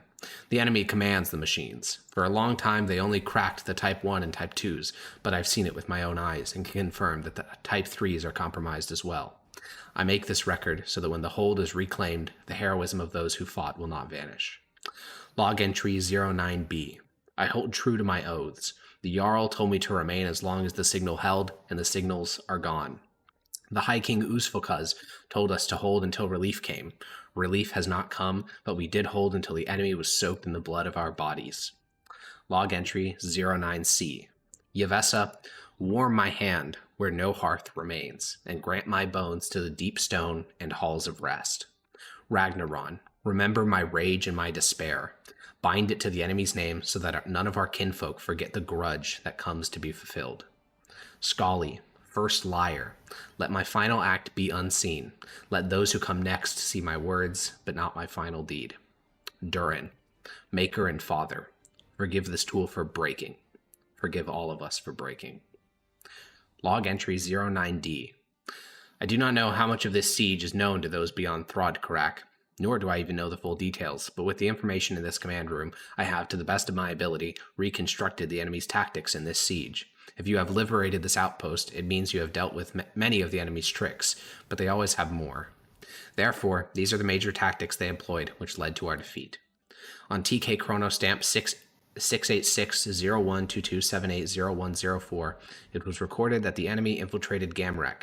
They discovered our Type 1s rely on command words, but the command words were not random, and the Golemancers had booklets containing instructions for creating new ones. The enemy combined these words, and across hundreds of attempts, they stole control over well over 2,000 golems in a span of 6 separate infiltrations. There were, of course, attempts to reclaim them, but the quickness of their learning enabled the enemy to change command words into their own tongue, making them inaccessible to us. This led to the fall of Gamrek and Barrack Doom. On TK Chrono Stamp 688-255-261405, a Golemancer was captured by the enemy. Through magical means, all of his secrets were seized, most of which were useless, but one critical thing was learned. That is, not all Type 3s were only commanded by their command stone. Many Type 3s had been slaved to Overseer tablets, which were created to allow the decreased number of Golemancers to command the wide fronts. The result within a short time was that 3 such Overseer tablets were seized.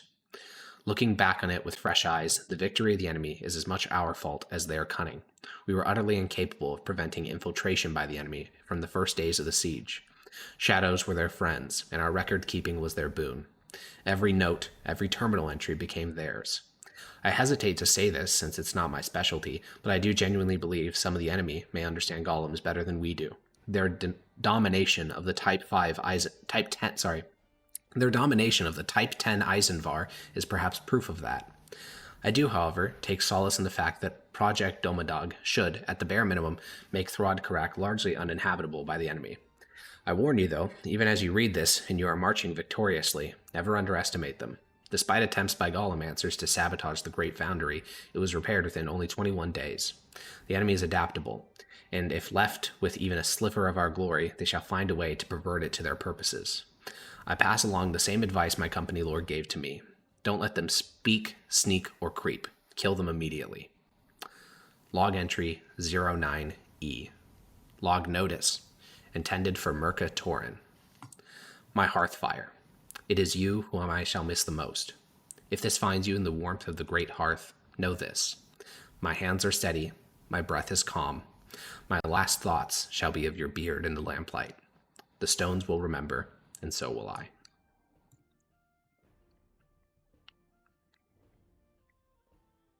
Damn. Thrain had it rough.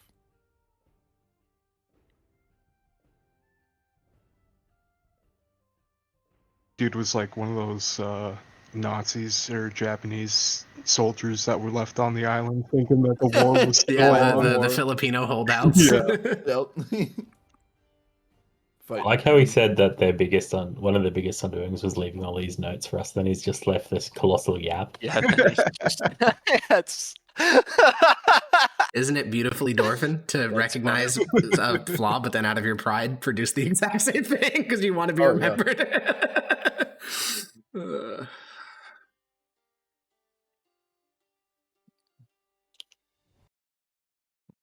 What Well, does it say? Yeah, I mean, Mardak would have to read it because, like, 2 of the people present don't speak Dwarvish. But yeah, Mardak, you can read the contents to the other 2.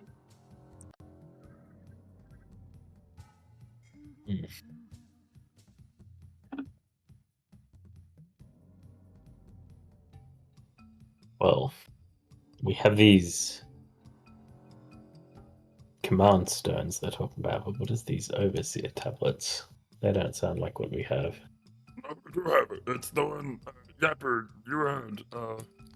It's the map tablet. Tablet. It That's has what spots marked as golems. Those are the Overseer tablet.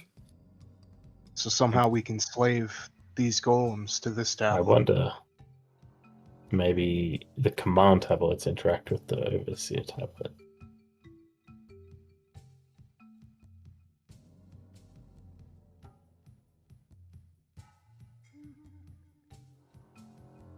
And wait, what does it say? Hold on. They still The golem answer was not all type 3s were only commanded by the command center. Many type 3s have been slaved to their overseer tablets, which are allowed for the. Alright, so it seems like there's two possibilities of either the overseer tablets are already like slaved to specific type 3s and they can't really get any more, or we can kind of pair them Bluetooth style to the type 3s to the overseer tablet, which we already have one of.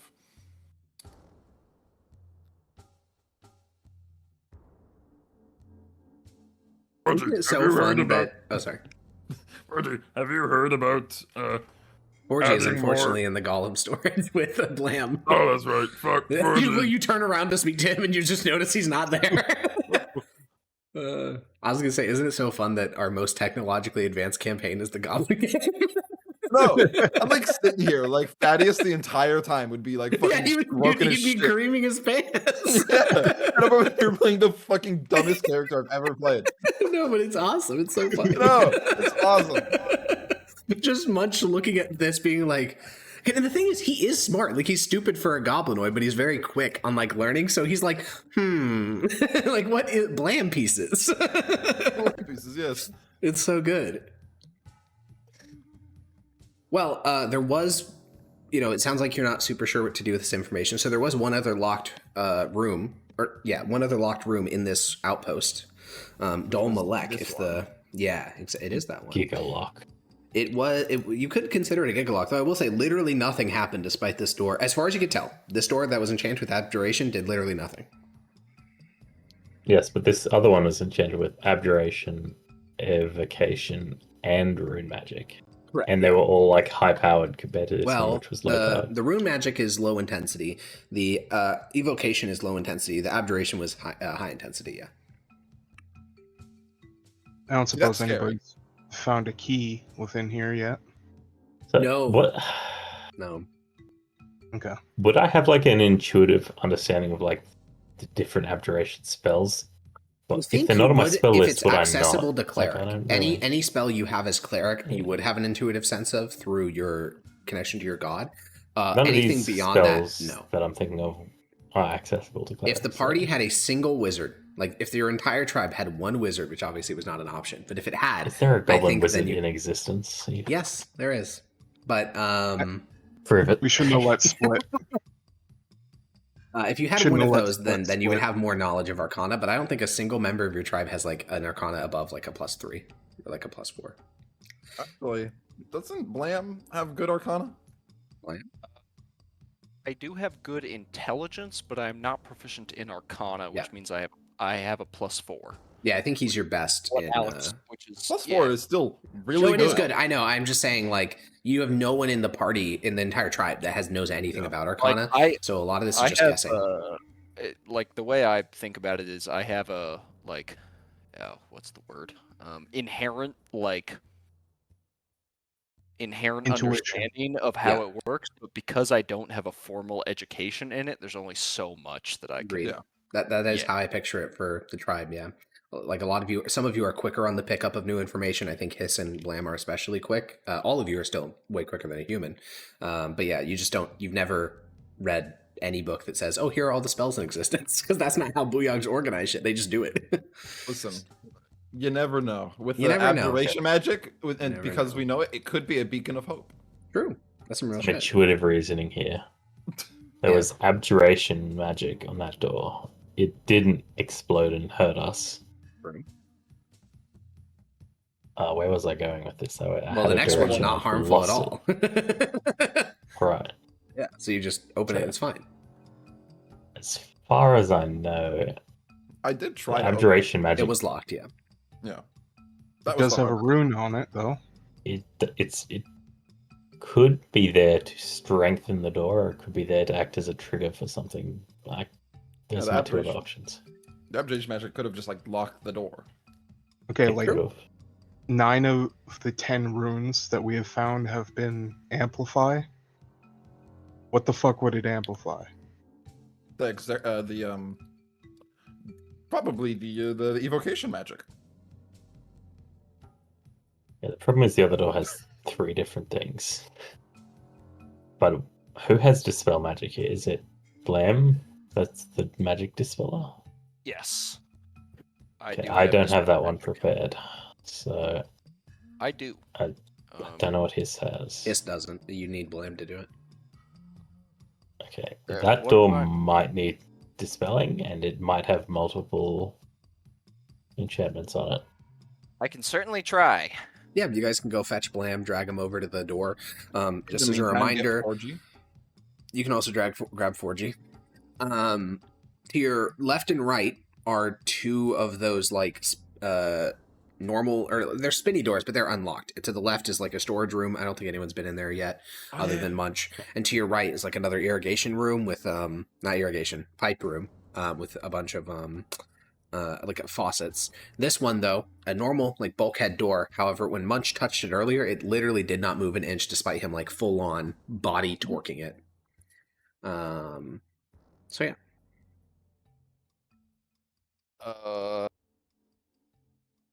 If we dispel the abjuration magic, that is the best bet, because I think that is typically the trigger or the thing that would also be locking it. You want to do that? Can I choose which to dispel? You normally, if you didn't have detect magic, I would say no. You just target the object. But since you have Mardak's assistance and you can kind of choose out like the different magical auras, yeah, you can target the abjuration. You're gonna have to roll.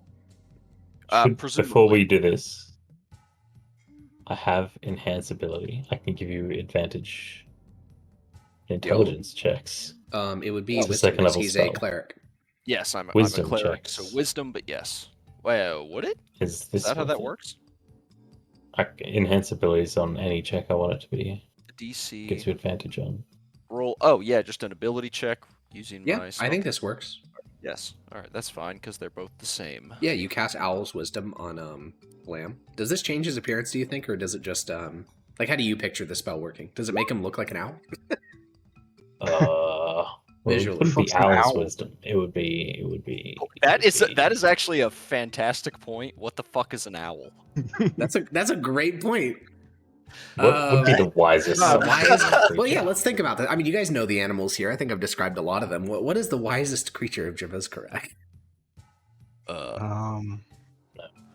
Would it A not goblin. be? Would it not be in Holy their shit. minds Blam?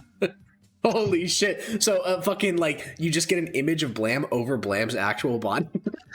So You he's just just, like, nearly blam his operating- face off with the blam cannon. Yeah, Blam's, like, operating a Blam illusion.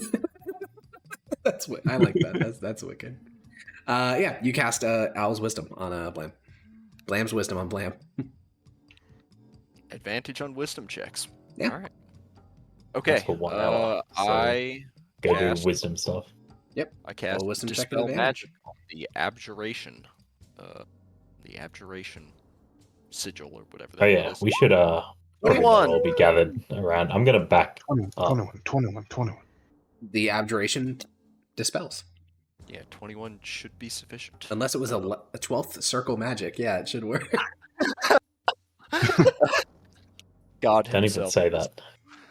Uh, Don't say that. okay. What else is on this? What else? There is a abjuration, evocation signature that is very minor, and there is a runic sigil that is on the other side of the door, so you can't read it, but the magical aura is still present.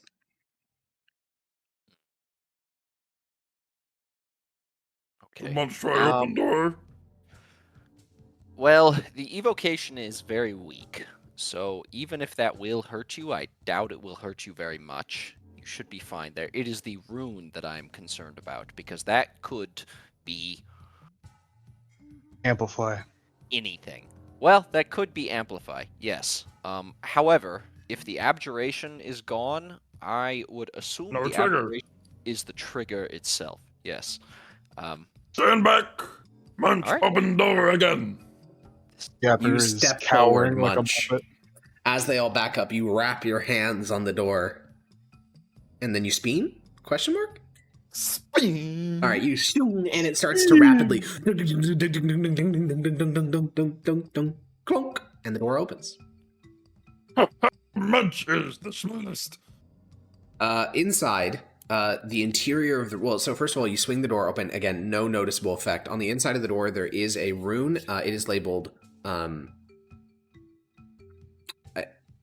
amplify would be... Yeah, it would be amplify. And the interior of the room... Almost all these rooms have been made of iron or steel. The interior of this room is lined with red metal. It looks insanely wasteful to you. You can't imagine why you would ever do that, but it is. Then, on in the center of the room, like directly in the center, there's nothing else in this room. There is a large iron desk bolted into the floor. On the desk are 3 distinct panels labeled with runes that mean tall, short, terminate. And then there is a mallet, roughly the same size as the panels in the center of the table, resting against one of the table legs and a drawer in the iron desk. What the fuck? What? It's like a fucking judge's gavel, but he like sentences an entire hold to destruction by Gollum. Goddamn creators. I will say, something you do notice is that right now, the 3 runes on the table, they're flaring at a particular rhythm. Let me look it up. It would be short, short, short, tall, tall, tall, short, short, short, terminate, and then repeating that pattern. What the fuck is this place? The Bop It Center. Oh, I know. I love Wait, that I know. reaction so much when you encounter like creative technology. You're like, what the fuck is this? The other stuff I could even be like, oh, there's some real world analogies. Yeah, There is nothing for this. I don't know what the hell I'm looking at besides like one of those like Simon Says button things, but like I think I know. Yeah, well, maybe Mardak's starting to get an inkling as well. Remember, quick on the uptick. true. Short, short, short, tall, tall, tall, short, short, short, terminate. Maybe I know. Maybe I don't know. But why is the room like red metalled? Oh, I get it. I'm smooth brain. Are you? Oh yeah, no, I'm Ethan dumb. doesn't get it. Now you're calling him short, smooth brain. Yeah, no, it's a fucking. No, that's valid. No, no, I 100% get it. I 100% get it. But, yeah. All right. Munch doesn't though. That's the main thing. Well, is anyone walking into the room or checking things out? There's there's the desk drawer, there's the hammer resting against the table leg, the mallet. I think that's a great description. And then, yeah, these runes just flashing that repeating pattern. Or you could walk around the desk, see if there's anything on the back of it. What did the creator log said something about messages from who was their king? Their king, Utsfogaz, right? The one that made the log was a signal officer, was his rank.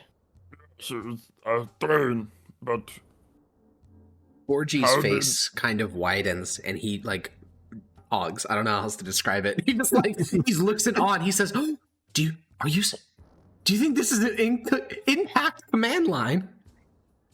There's stations like this in Gamrick, but that were supposed to be, but they were all ruined during the siege. But do you think this is an intact one?" is command line how communicate? I don't know the details. Yes, it's a method of communication. I don't know how it works, but we and he kind of sprints into the room. That's what Munch think. He How hops else up on the Munch little think chair. With, Thrain said something about how he had to hold what was it? They talked to the Jarl and High King Usfulkaz. Well, he said he Perhaps was. this how. Yeah, he said he was a signal officer, so maybe this is some way to send a signal. Yeah, 4G is looking around, like trying to figure out how this works at all. He's just like poking random things and like tapping on the runes, and they flare up when he like hits them. And then he like goes behind the desk and he lifts up and like he picks up each of the runes are connected to these long red metal wires that disappear into the floor. SOS, short, long. Short, tall, I think is what you meant to say. Shut up. And then terminate. Yapper's looking to see if he can find any way to pry these red metal panels off the walls. Yeah, with what materials you guys have, there is a fundamental problem, which is like you need to find the seam so you could get like a crowbar under it. Unfortunately, whatever their architectural methods allow them to produce essentially seamless paneling. Not always. They do often rivet things. I'm scratching the paint off it. Where's the fucking There's seam? no paint, bro. It's solid red metal. Shit. Sorry, it's not painted iron. It is solid red metal. Yeah, what do you guys want to do? There's a desk drawer. That's about it though. The room's relatively empty. Yeah, Yapper's just gonna be running his knife along the walls, seeing if there's any like Sure. connectors Hidden or seams, yeah. seams. Pick the drawer. Yeah, you can open it up. It's not locked. Inside is this. I'm not even going to try to read that. But that's what's inside. It's a series of separate notes. Each of those lines is a separate little note on a piece of paper. The paper is brittle and old. There's a bunch of blank pieces of paper as well, and a small little object that looks like it's hand-sized. And the tip is like kind of wet, and when you touch it, it kind of leaves your finger a little bit red.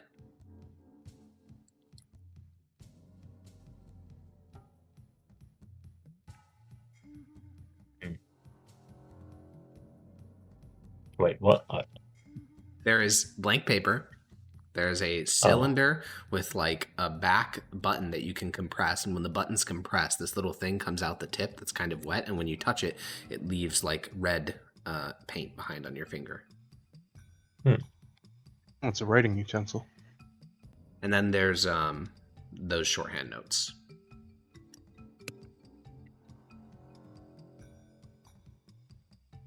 You want to talk through what you're thinking? It seems to be a recording of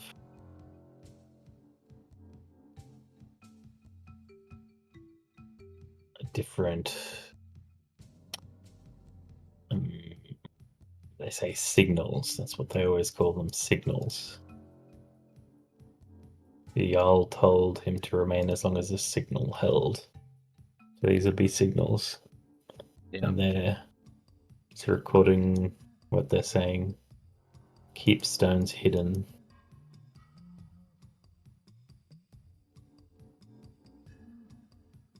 Also auditor. So it seems to be the first tracking one along is with the log.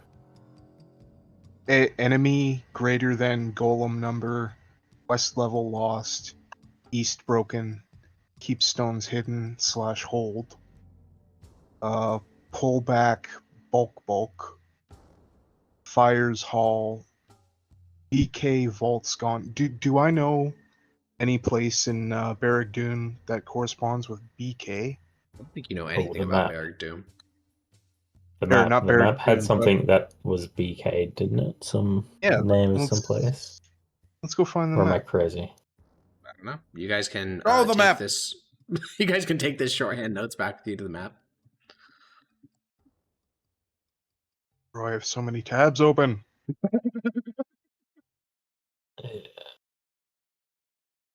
I don't see a BK. I lied. He's a liar. Roll me He's just. gonna- I will let anyone in the party roll raw intelligence. This is pure goblin like learning abilities. Just Quick, so play it. everyone can roll it. Everyone? Everyone, because you're all goblinoids. Even good old I mine. got an 8. I got a 2. 8. Mayhaps, Pretty can I get stupid, advantage because of my scholar feat? Absolutely not. Cry. Doesn't even matter, Yapper. Some of these, obviously the most instant thing is pull back was what the previous one meant, and BK Volt's gone, so it could be back Volt's gone. But that sounds kind of weird. Now, this would be insane for the creators to do this, but they may be using one acronym to mean multiple things depending on context, and something else that could fit in there, and a place that you guys did actually go to while you were in the trade deep was the central bank, so it could be Bank Volt's gone. Hmm. And that's just pure goblin connective tissue, just like, yes.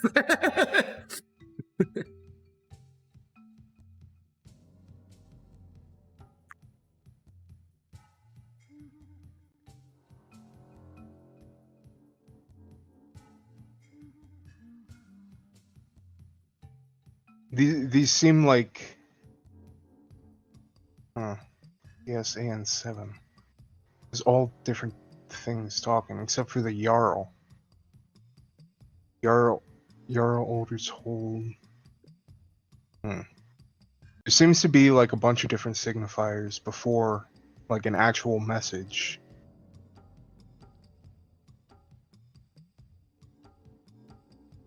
The M2 must stand.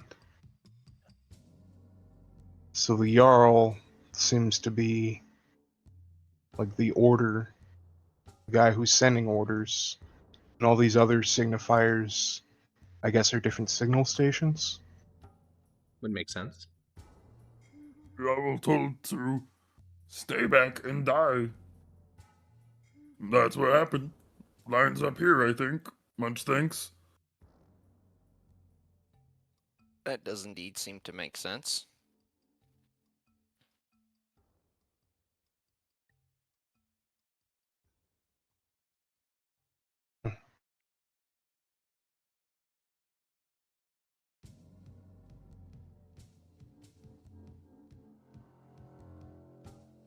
Well, what now?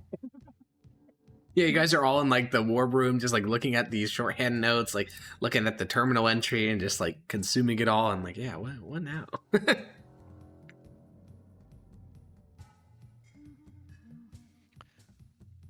good question. Well, I'm gonna go back to what I was doing before. Yippee! It goes back to the fucking golems, or I guess bullets mostly.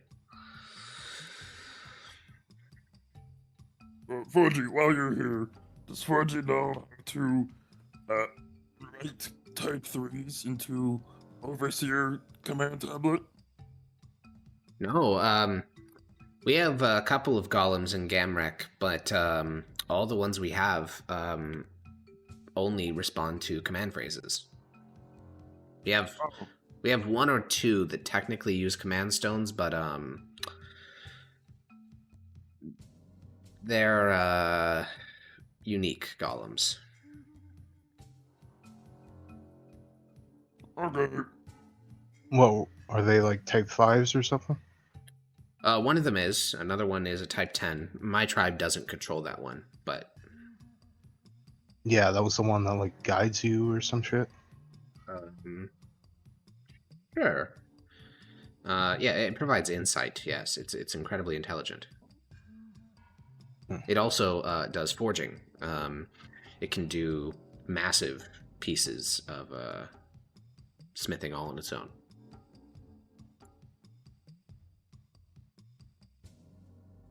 I suspect the only reason we're able to be as advanced as we are due to it, because it passes down the secrets of smithing to us.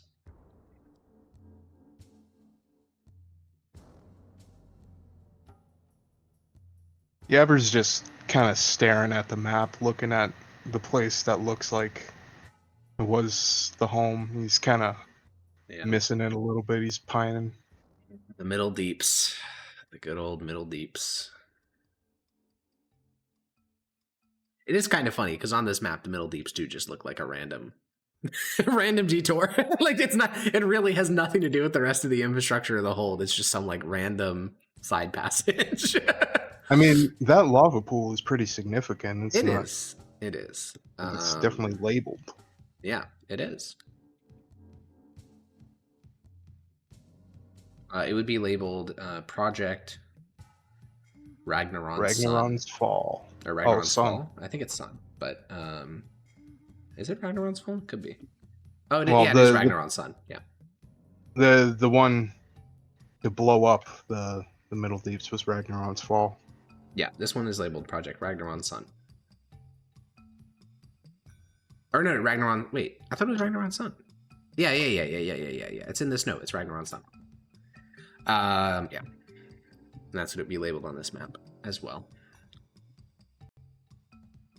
I will say, the creators, at the end of the days, were making a lot of crazy special projects that they intended to blow up the entire hold with. He mentioned, the signal officer mentioned Project Domadog. You had Operation, or Project Ragnaron's Sun. They clearly had a lot of ideas on how to fucking blow up everything. And it seems like it didn't work.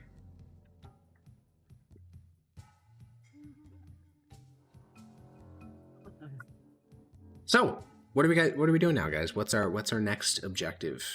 Do these notes help us at all? Basically just a lore dump. Yeah, I mean, so maybe not. I think we should investigate to see if we can find some way to slave those golems to our overseer tablet and investigate the terminal that is in here. So the only other function you can do on this terminal is inputting command codes, or access codes, I think is what it calls them. Right.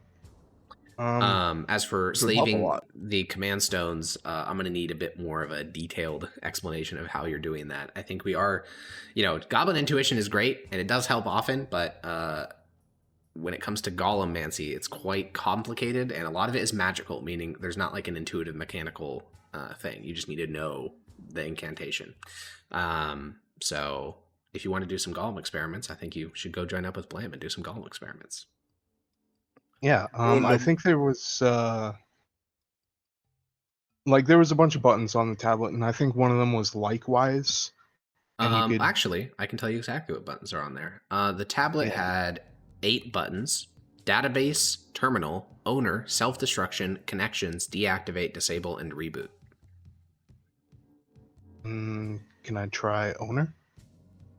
You can. It gives you a bunch of Dwarvish text and a rune. Where are my dwarf readers at? Mardak, help me out here.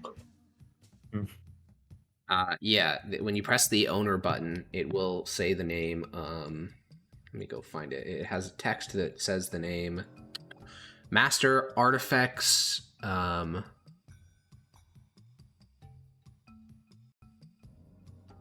Tonkel Algar. And then the rune, it seems to be some type of signature. Can I press likewise? There is no likewise button. There's connections. Oh, I guess yeah. Likewise, connections. Yeah. Sorry, yeah. Yeah, that's the map. That's the map that shows you the locations of all the little blips on the 3D representation. Oh, okay. Sorry, I'm struggling with my mouse here. It's fucking dead. Oh my gosh.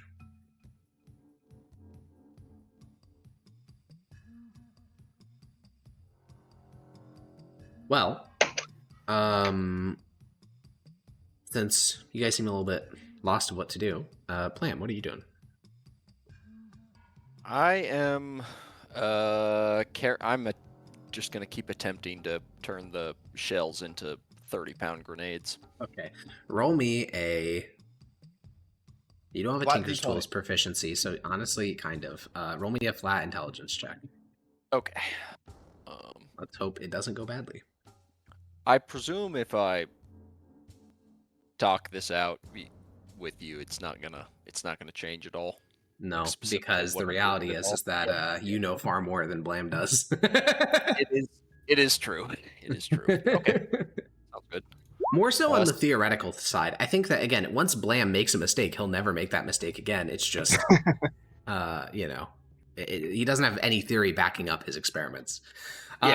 So you basically figure out that, yes, inside of these, I don't know what words Blam would use, but inside of the front bit of the artillery shell, yes, it can be opened from the back. You can kind of like screw it, and there is explosives in there. Now, admittedly, you do have like 40 grenades in the armories, so you don't need to do this weird jury rig shit, but you can still do that. And I think that, by the time that the other members of the council finally get to the golem storage, you have managed to repack all the like little explosive powder into this thing, and you're attempting to basically drill a hole into the back of this like shell head so that you can run a fuse inside and make it go boom into some sort of grenade. But I do have one question. Yeah. The shell itself, is it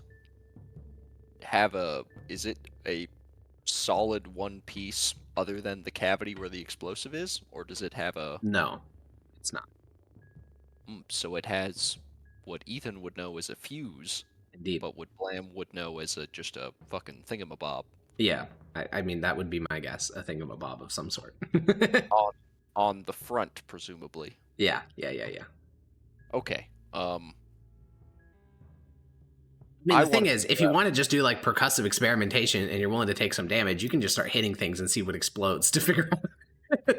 Okay. I don't want to quite do that. I do have a somewhat better way of going about this. Sure. So now that I know it's filled with explosive, the next step would be to figure out what makes that explosive go off. And there's also this front thing that I don't know what it does. Yeah.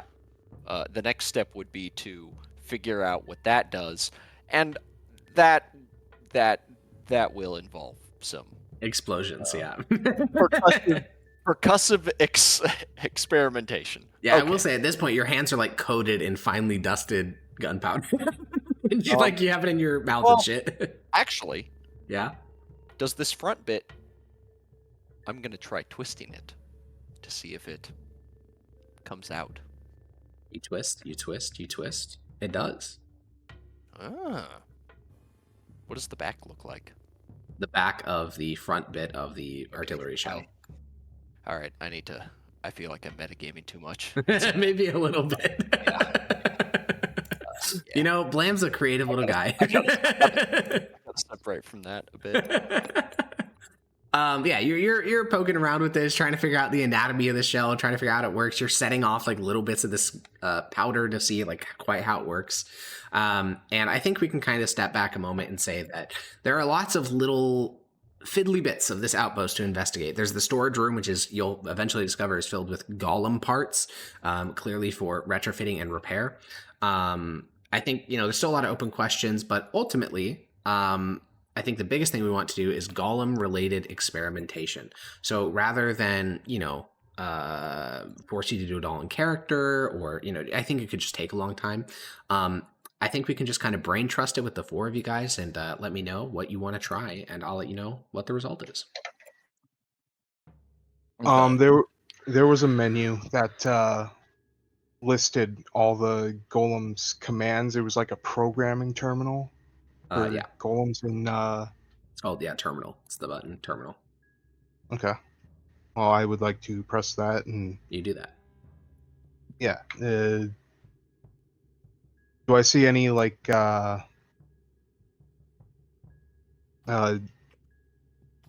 what's the serial numbers for what this thing controls? You do. I will say the ones that you currently have access to are not any of those, but you could have told that by the connections things, because the four that this has control over are located in the valley and below the Grand Atrium in Barrack Doom. Could I add to this? In what way? How? Does tapping the screen do anything? Is this like it does? Touch screen? Yes. If I tap a it's how line, you move around the perspective.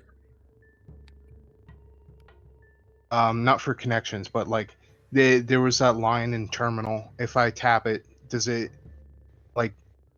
Do I select that area? And is there like a text thing? I think what like you will find is that in the terminal, you can essentially find a series of hard-coded instructions for each of the serial numbers under the control of this particular overseer tablet. And sort of like scratch code, if you know what that is, you can essentially change around the orders of certain things or introduce other very, very simple command phrases. These are going to be things like hold position or kill within a certain radius. That is basically the level of intelligence that it can possess. You can also say things like run everywhere or only walk, or very, very basic commands that can be parsed. Yeah. Can we assign friendlies? No, they're not advanced enough to make that determination.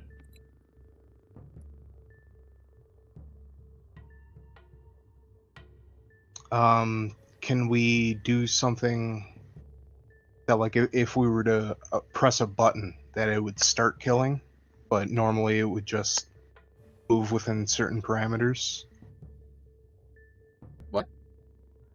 Okay, like we could have it so it doesn't have the kill command until we press a button, and then it starts that command. Oh, sure, yeah. Okay. So we can do that with all the commands. We can do that with move. We can do that with... Yeah, you can make conditional statements, yeah. I will say, though, you do notice that there is a limit. You can essentially put through 5 commands on any one golem, and that's it. Oh. Yeah. Currently, the orders for 3 of them are move, move, move, and then it gives a hyper-specific location using some sort of dwarvish system that doesn't make any sense to you. And then that's for 3 of them. And then the other one has a command of hold position, kill anything within 100 feet. Could I do, like, move forward, move left, move right, move back, and Sure. then kill whatever in a certain position? Sure. Okay, well then we got basic controls on this. Now just figuring out how to reassign these guys to get that sort of thing going. That's the hard part. Yes, very hard.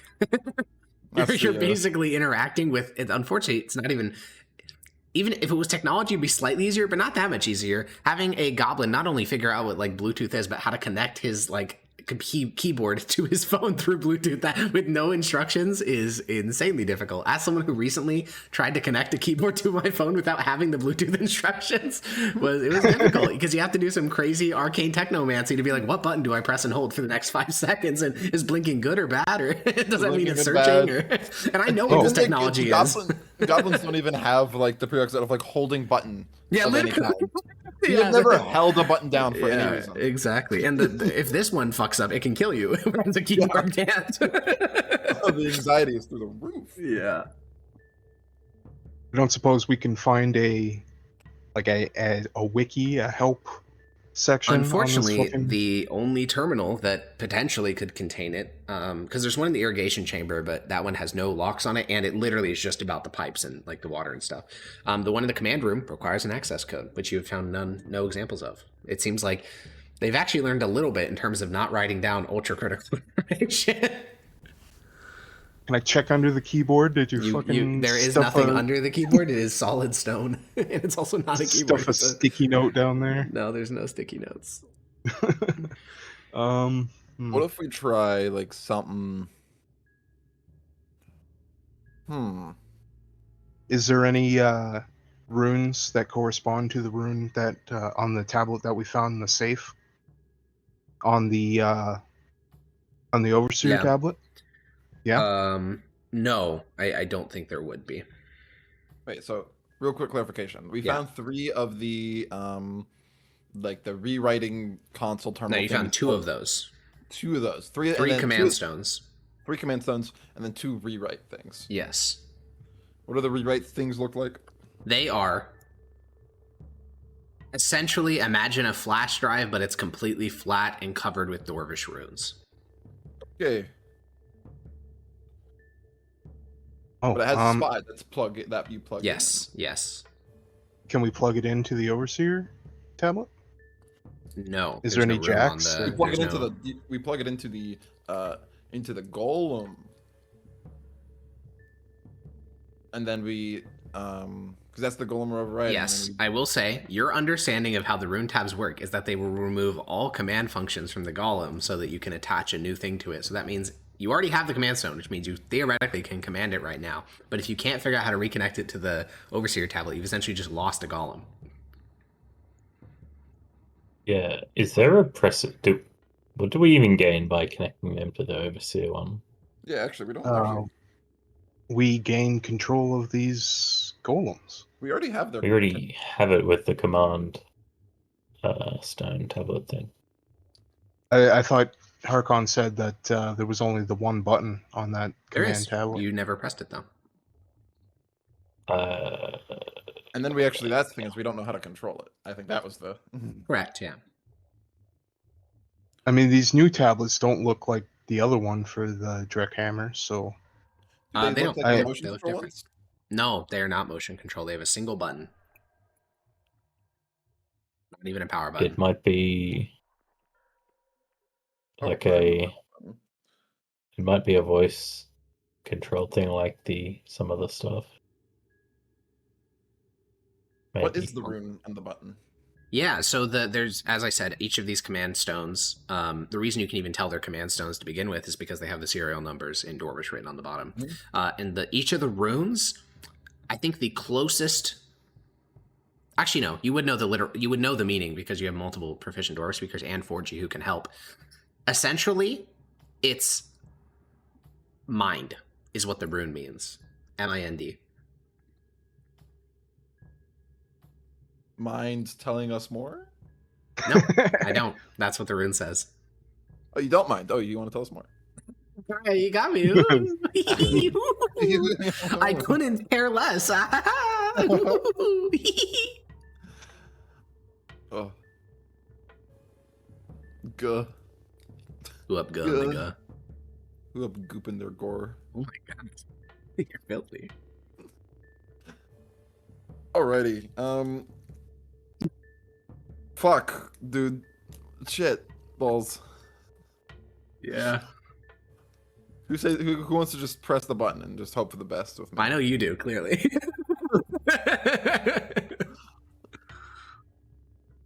Is the way goblins discover things. I mean, at a certain point, that is true. and there's no mind rune on the Overseer tablet. No, there's not a mind rune on the Overseer tablet. We can't find it in any of the menus. Oh. No, you would. It's not a button. It would be when you go to connections, if you use essentially the ability to like zoom in on the various dots, like the blips that mark where the other golems are, if you zoom in very, very closely, essentially it doesn't increase the resolution of the map or anything. It's still this like abstract 3D representation. But as you zoom in, a mind rune will appear above the blip.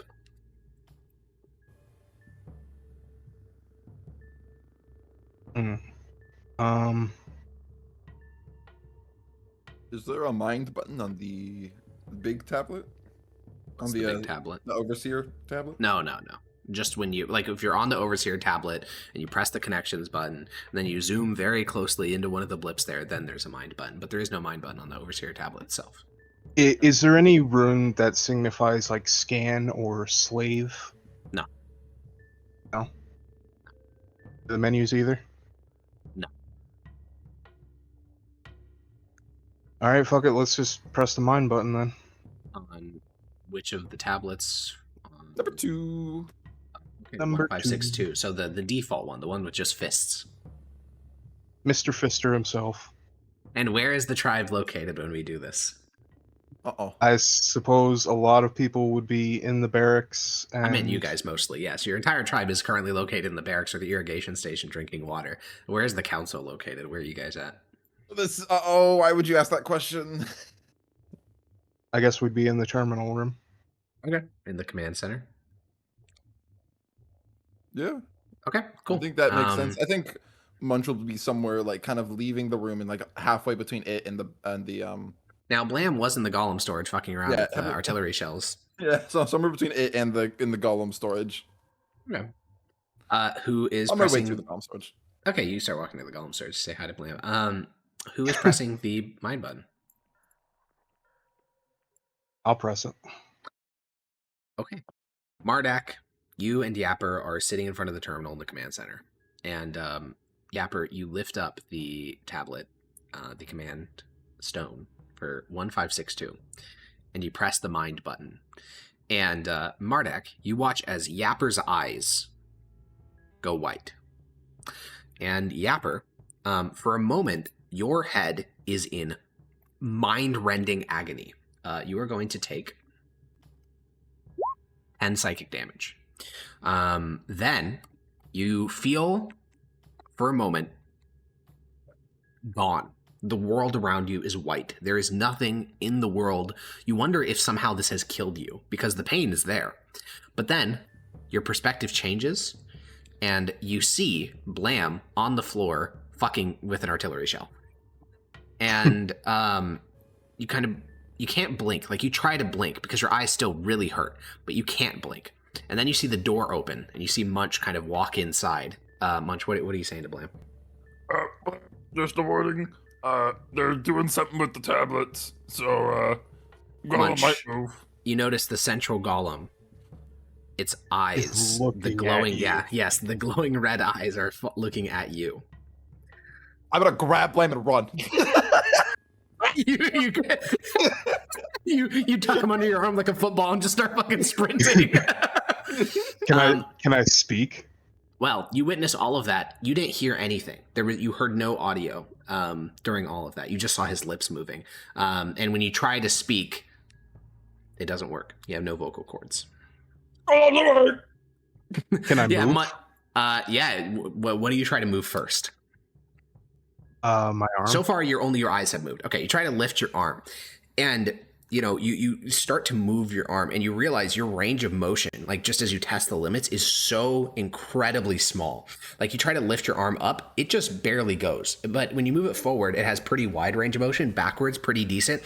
And as you're moving it back, you hear you hear a sound, which clearly can't be from the golem because you did not hear Munch speaking. And the rest of you guys, you all hear a deafening clong. And you can kind of turn the golem head, which again has no ability to go up and down, only side to side. So you sort of spin it 360 to look behind you, and you can see that in the process of stretching your range of motion, you hit the wall behind you. And this thing has so much force behind it, it dented in this iron wall by several inches. Is there like a table in front of me? There are many tables inside this golem storage room. Can I carve Yapper into one of them?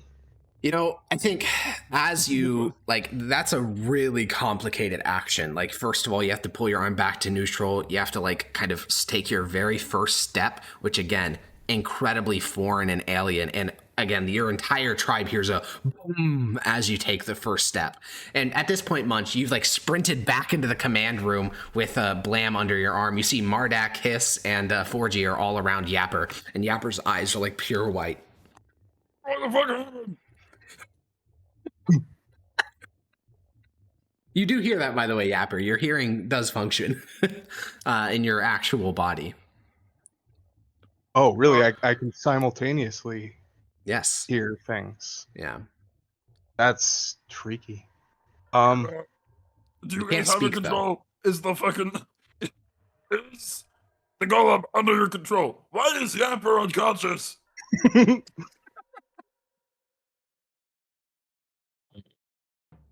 Yeah. Can I press that button? His hand is still on it, by the way. Can I slowly move my arm and try to stick my thumb out so they can see it? Your person arm cannot move. No, not my person arm. Your my, golem arm? Well, your golem's way in the golem golem arm. storage. They're all in the command center now. But you can slowly reach out the arm. Unfortunately, your reciprocating fist does not have flexible digits, so you only have a fist. Oh. But yeah. Yapper, can you hear us? Can I lightly tap my thigh. See, yeah, you guys hear a dong dong dong. Just No, the echoing. just one. Just dong. Okay, you hear a dong echo through the outpost.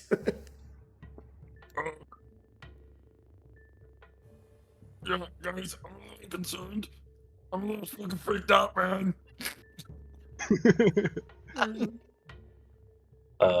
Maybe we should take his hand off the button. Dong dong. The sound of like red metal striking red metal just echoing through the outpost.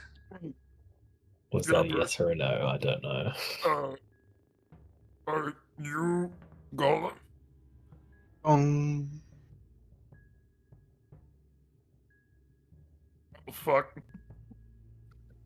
I'm gonna like pick 4G up by the fucking by the head, like I'm palming a basketball. Yeah. What is this? The camera don't work like this. Guess I who's want big to. one now, boys? Can I do a little medicine check on Yappa's actual body? See if he's deteriorating or if he's just roll taking like a medicine bit check. of damage. Dong dong. Yeah, so he wears a mask. So the only parts of his body you ever really see are his eyes. And he's fully wrapped in like rags and other different forms of things like that. So you really just have his eyes to gauge. So you kind of like, Well, you look at them. There's breathing and pulse as well if they're getting. You could, but to worse do or that, something. you need to like access his neck or just you need to touch him. You can't like ascertain these things. So you could take off his mask. That is one way to, Listen, Breathing easily. you can see. well, Like, if he's like oh heaving, yeah. you can see it. Yeah, like- he's breathing. He's still breathing. He's hyperventilating though, for sure.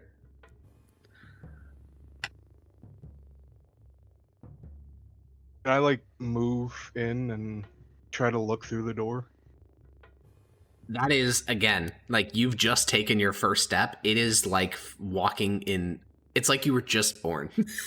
Like the act of walking is so different. Oh. Now your balance is very good because these are built incredibly squat and relatively low to the ground. So it's almost impossible for you to fall over. But still, I think like even just the act of exiting the golem storage is going to take you several minutes of like trial and error and figuring out like what are the limits, how like what is strength in this? Because like I don't know how to say this, but like when you move your arm, it feels like you're moving your goblin arm. It like there's like that ease of motion, like all the strength is like that. But you realize like when you're testing your range of motion, the simple act of just stretching your arm back was strong enough to dent metal. Which means if you walk normally, like putting all your weight into your feet, you will shatter the ground. At least that's a concern. So you have to take very intentionally light steps. You have to move very ponderously and slowly. It's just learning. Okay. Everything from scratch, and you don't have hands, like you have just fists, which are not very helpful for articulation. Would an acrobatics expertise? I could see that this? helping for sure. Yeah, you can roll a check to see if you're able to pick it up quicker. Yeah, I think that yeah, you'll be able to do it a bit faster. And Mardek, what were you doing?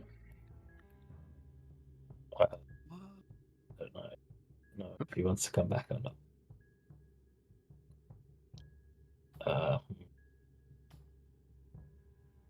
I'm going to go over to where the golem is slowly. I just want to see what's going on in there. Yeah, Munch, are you going with Mardek? Like Munch and Blam, are you guys going with Mardek to go look at the golem storage? Yeah, no, I'm holding up my maul two-handedly, like Someone on my head, ready to strike and scooting in. Someone should stay here with. Well, Hiss and Cordia but, will remain. Okay. Yeah. If something changes, we might have to rip his hand off that button. Blam, are you also going to go look at the golem, or are you remaining with the unconscious Yapper? I'm going to remain with the unconscious Yapper doing medical things, making sure he's not going to fucking die. Then Mardek and Munch, the two of you guys walk around the corner. Your whole tribe looks very concerned. They're like hiding in doorways. They're like Rathaclick has like his spear, and he's just kind of holding his ground, and he'll give you guys a look. It's under control for now. He shouts back to the tribe and tells them to get in line. Things are under control. The two of you guys walk around the 90-degree bend, and you can see very slowly the golem is like using its fists to like duck down and push open the sliding door very slowly and like starting to exit the golem storage.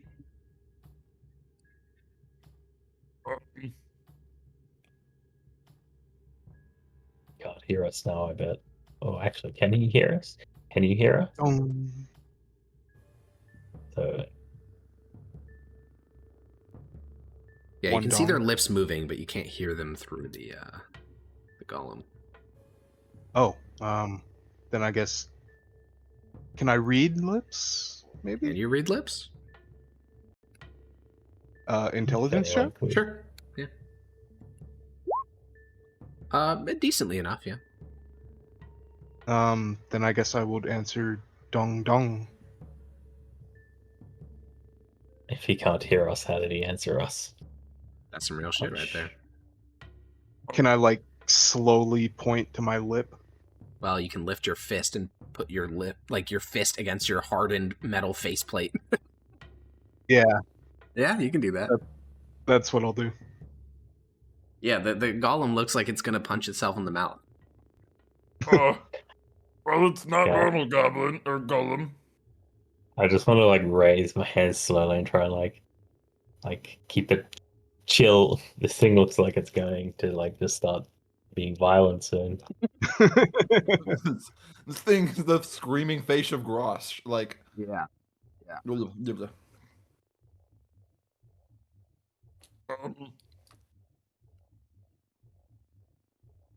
like, can I like hold my hand out and like try and like do like some slow movements and kind of like indicate, like point at it and see if you can like mimic it, Yapper? Sure, yeah, I'll. Yeah, I mean, you Calmly can mimic mimic much munch. of it. Yeah, obviously, you can't do anything other than a fist, because that's just how that's just how the weapon is built. But you can certainly mimic his poses very slowly. Wait, can Can Yappa I- read Dwarvish? No. Forget. I would damn like it. to sort of point toward the door, and then very slowly move toward there. Yeah. Yeah. I to the storage.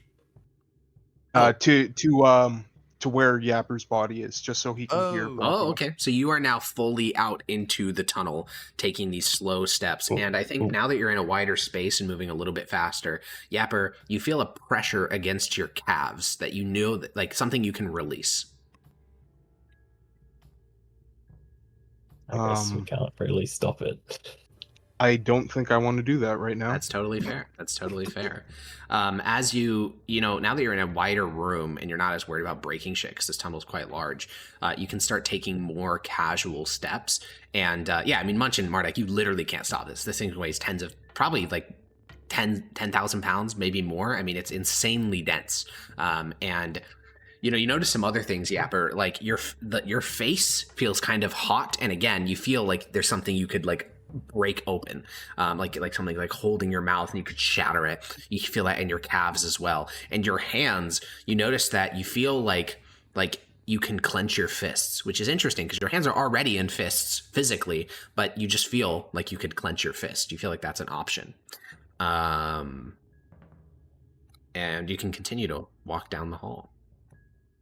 These great ponderous boom boom boom deafening steps. How far is the terminal room to the Golden Forge? I mean, not Because I just not very. I just far. wanted to get to the point where I could hear. Sure, you'd have to get to the entrance of the command center, and it's weird because you can hear yourself approaching way before you can hear like Marduk or Munch speaking, and you can hear your tribe kind of like loud like talks like holy shit as they see this fucking golem boom boom boom, and finally you stop outside of the command center and you can see yourself, and I think roll me I think a wisdom check is probably the best thing. A wisdom saving throw is probably the easiest thing here. Yeah, when you see yourself, it gives you an incredibly intense form of vertigo because while in this golem, you feel like you're in control, like you feel like yourself, and just seeing as you lift your arm doesn't move, but the golem does, and I think that results in vertigo, and you feel horrifically nauseous, like you are on the verge of throwing up. But Marduk and Munch, the two of you guys are now kind of in the entryway of the command center, and the golem has finally come to a stop looking inside.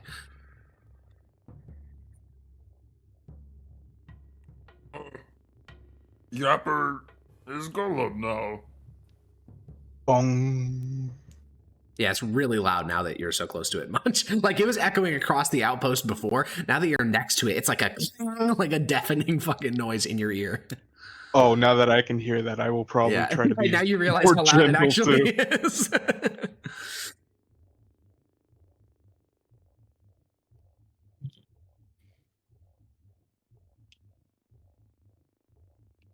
What now?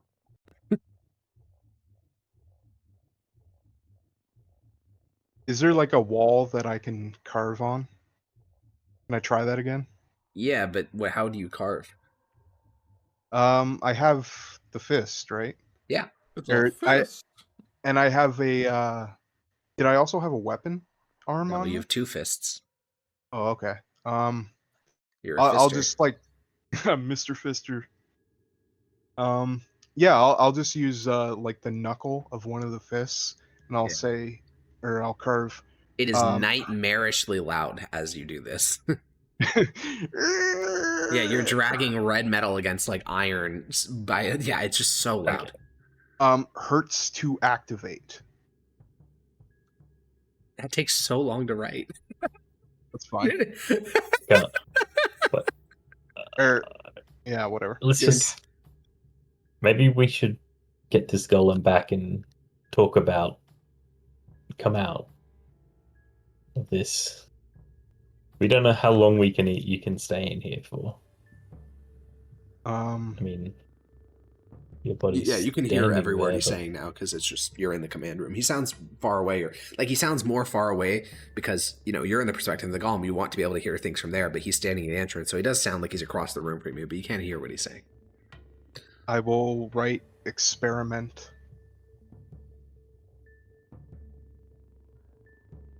It's just so loud, and it takes so long to write. Their entire tribe is like covering their be ears. The writing is way too loud. If only I had like a spell. If only you had magic Any telekinetics in chat? in chat. Well,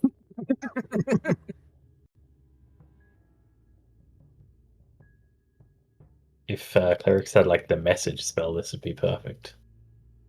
But I would assume you can reply to it if you're in the golem.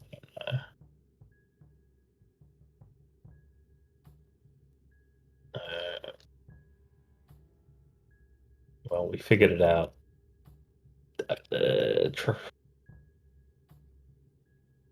don't know.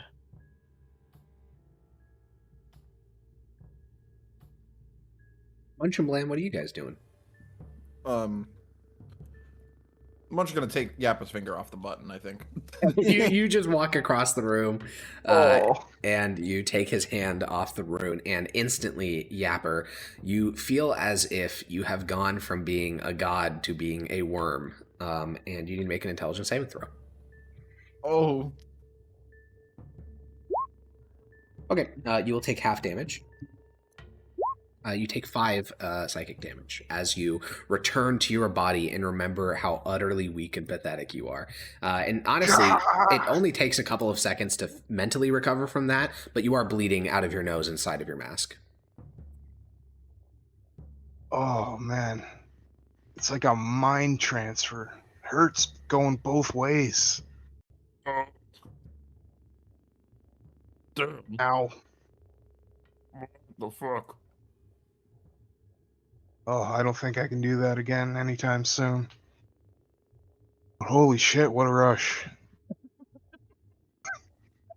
Well, we can control golems. Intriguing. You said you don't think you can do it again? You said it felt like a mind trance. Like, Yeah, did it feel like you were in the golem? Like you were my the golem? soul was in the golem. Like I could hear out of my body, but like I was seeing out of the golem, and it's like its limbs were mine, but at the same time not mine. Interesting. Fuck. That's just your reaction to all creator technology. Yeah. Oh, fuck. Horrors beyond human comprehension. Oh, Oh, fuck, you mean our minds are malleable and it's not just an objective sense of self? The Man-made mind is horrors beyond. software. That's so fucking good. Ugh. I Munch, wonder. you're the most durable of us. Unironically, I think you'd be the best candidate to operate one of these. Imagine Big One syndrome when he's just permanently in a mech. Yeah. Couldn't order anyone around, though. True, true. Much unsure if mind fuckery suit Munch.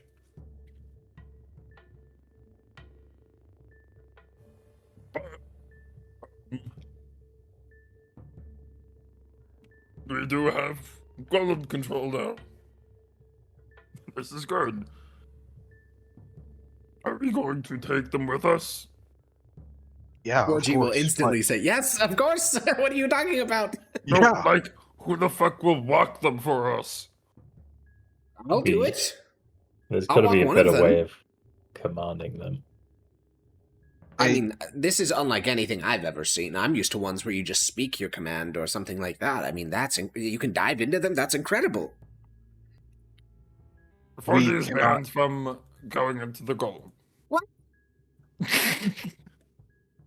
Yes? Who decided we that? have to have absolute Hello? trust in whoever operates this. You can always just slit my throat if I start going crazy. You don't even know what would happen if you died while commanding a golem. Yappa said it felt like his soul went into it. What if your body dies, but you stay there? Unironically, Forgy, you might Forgy not gets a have little bit. Yeah, he gets a little bit pale at the thought of that. you might not have the constitution to withstand the transfer. Those mad golems in the trade deep. I mean, the soul is a very real thing. Any Booyah can tell you that. Do you It think? can be moved. Do you think there's still creators living in these things somewhere in the hold? Maybe in the hold, but I doubted in the trade deep. They seemed to be confined to a very specific set of instructions. What about the Type 10 golems? Type 10, very possible. He doesn't like that idea. That makes him very uncomfortable and scary.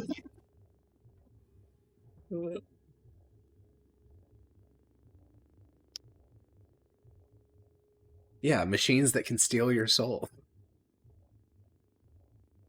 There The has to mind- be a less intense way of using these. Maybe this is like a last or a combat use of it, but there's got to be ways to move it around without taking such intense mental damage. You said it. Well, we always Okay. have the reprogramming sticks. We could erase all programming from one, but then we'd have to program it from scratch, and I don't know how to do that. I think there were a few of the Boyle sons, inheritors of the legacy of the Golemomancers, who knew how to, but it's incredibly complicated, and I certainly don't have the faintest clue. I just know it's possible. Munch, we really shouldn't do that. It was like being the golem. If you could learn how to control it, you'd have a second body, an indestructible body. You'd be the biggest big one to ever big one. Make me a persuasion check. Well, when you put it that way. You put it that way. You see Munch like starts thinking to himself of the. I don't see any mouth on the golem. I mean, Yappa couldn't talk. You wouldn't be able to eat. Would he need to?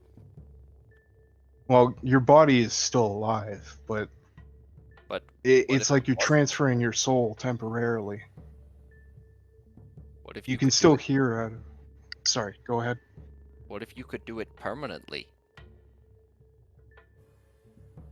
That's in- booyoggery. That's way beyond me. You are the golem. Imagine tribe members as golems. We would just have golems as tribe members. I will say something else to consider is, you saw over and over again, the signal officer said that one of the weaknesses of golems in the hold was that they could constantly be hijacked in their programming by the enemy. Can't really hijack someone's soul as far as you know. So this could have been a late war innovation to prevent any ability to circumvent programming. Something that's got me thinking is all the mentions of the enemy. What if we were the enemy? I don't know. I seem to remember some mention of some tall men being the enemy, and we don't serve the Red King. Maybe there were multiple enemies. Maybe. Have you not heard rumors of these tall men that inhabit the surface? Mm. No. Perhaps it was both of us, these tall men from above. Because the description... We do pick up on things quite quickly, and these recent revelations tell of the enemy learning and adapting very rapidly. Perhaps it was a two-pronged assault, the tall men from above and us from below. Well, 4G, his own tribe, controls some of these golems. Precisely. It's not that much of a stretch. It is not what the lore of the Boyle Sun says, but I suppose you are entitled to your opinion. It's not. Orgy, sometimes you seem utterly useless.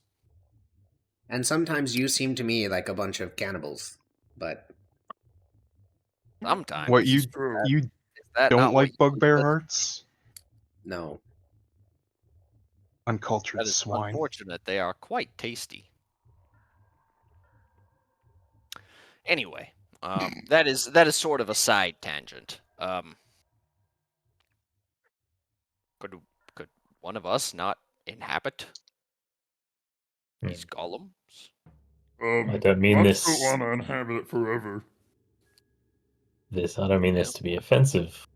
You're quite old, Blam. If you feel like your time is ending, Oh, perhaps no, it could be. I absolutely see where you are coming from here. Now, the one issue with this is that I would not feel comfortable doing this unless we had someone to replace my healing abilities. Don't confuse that for personal I'm not dissuasion. talking I about would. you doing it now, but Oh. it's an option in Oh. the future. Well, I we would suppose need to decide somewhat quickly. And yes, I would if we're feel even sure that the death of the body doesn't lead to the death of the soul. if my body is dying anyway.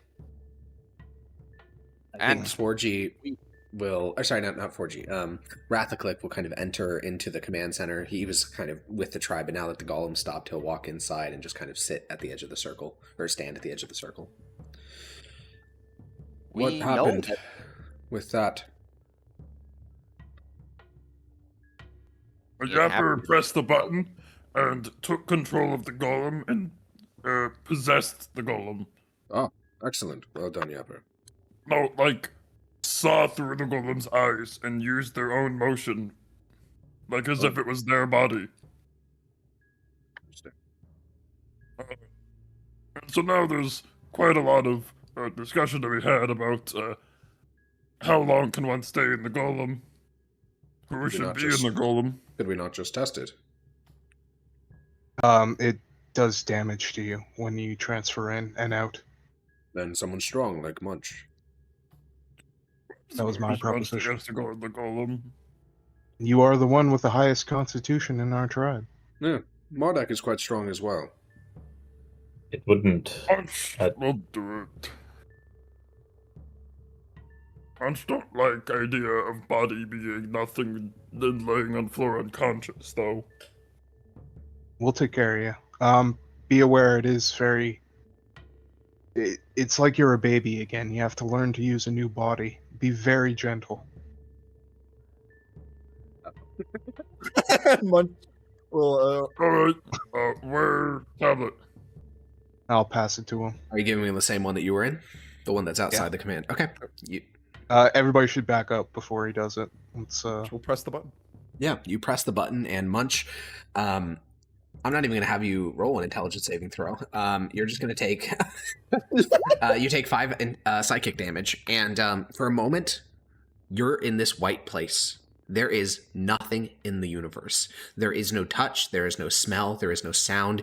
You feel like maybe you have died. And it is horrifying. I think way more to you than it was to Yapper. And then, boom, you can see. And Yapper had a bit of time to get oriented in the golem before he saw himself. You don't. The first thing you see is yourself kind of fallen, kind of eyes white, slumped against the ground. None of the people around you are strong enough to hold you, so you're just kind of we're laid out onto the ground. Make an instant wisdom saving throw. Ooh. Yeah, you feel insanely sick, and you watch as your body vomits. And you feel it, but you're not vomiting. Your body's vomiting.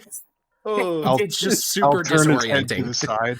Yeah, he vomits all over the ground, and it's the most disassociative thing I think Munch has ever experienced in his life. That body is not his anymore. He feels it, but it's not him because he's here. Yeah. One soul, Right. 2 bodies. Munch will attempt to, stand upright with the golem and... Yeah, make me an athletics check. Yippee! Yeah, I think that you and Yapper have totally different approaches to how you acquire the skills of controlling a golem. Yapper's was in this incredibly precise movement, slowly figuring out the physical limits. You decide to just maximize test it immediately. You stand up as hard as you can, and instantly the joints in your leg thrust down, and the floor beneath you, the iron floor beneath you, dents inward slightly before hitting the rock beneath. And you kind of stretch your arms up to their maximum limit. You guys can all hear gears and joints clink inside of the machine as it reaches the limits of its it can't stretch. It's a fucking machine, but it reaches the limits and it just holds there for a second. And you basically do this with every part of the body. You just push it to its maximum, push it to its other maximum, punch something as hard as you can. You you don't just dent the wall. You literally punch a hole through the wall of the command center completely, breaking through multiple layers of iron, through all the red metal wiring and all that. You just punch straight through the wall, full strength. It's so strong, in fact, that it almost throws you off balance, and then you feel some sort of mechanism in your chest right you and prevent you from falling over. And after, maybe a minute of just testing the limits, you also slowly begin to become aware of these limits. So in your mouth, there is this thing that feels like it's on top of your mouth that you can shatter if you try hard enough. There's also something in your calves, and your hands feel like they can clench into fists. Gentle, Munch. Don't want to bring this entire place down with us. Did you figure out what the Unfortunately, you can't speak. limits are? Oh, fuck! Yeah, you try. I think you do that. You try to speak, and you just watch the lips of your body not moving at all. And it's another one of those moments of oh my god, I'm trapped here. I'm fucking dead right now. I'm not in my body. Do you think Munch would scream to try to be heard? Yeah. Okay, because there is that thing in front of your lips. Yeah, you shatter it, and everyone inside of the command center, which is basically the entire party, all of you guys need to roll me flat strength saving throws. No. Uh-oh. Yeah, I knew we shouldn't have put Munch in this.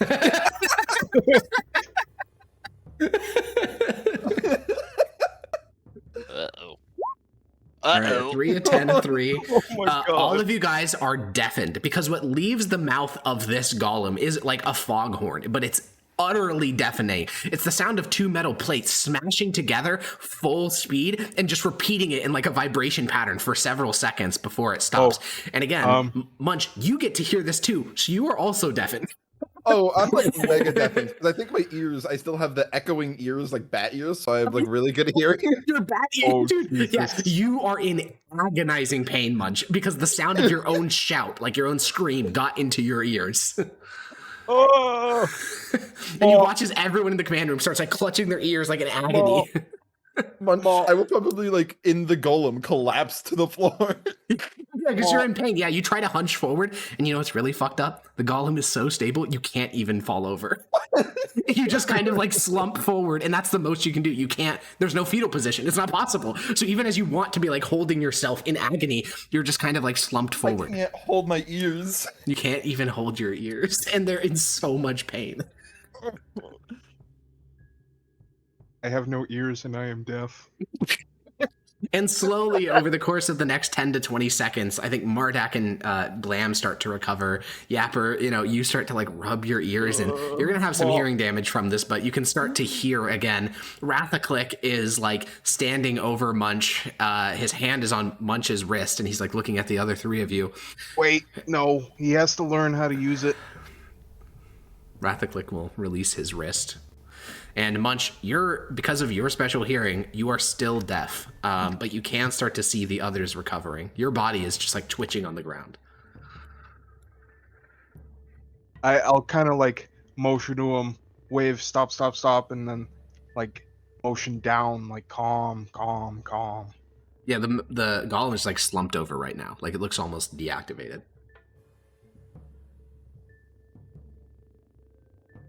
Yeah, okay. It's not gonna like coming back, but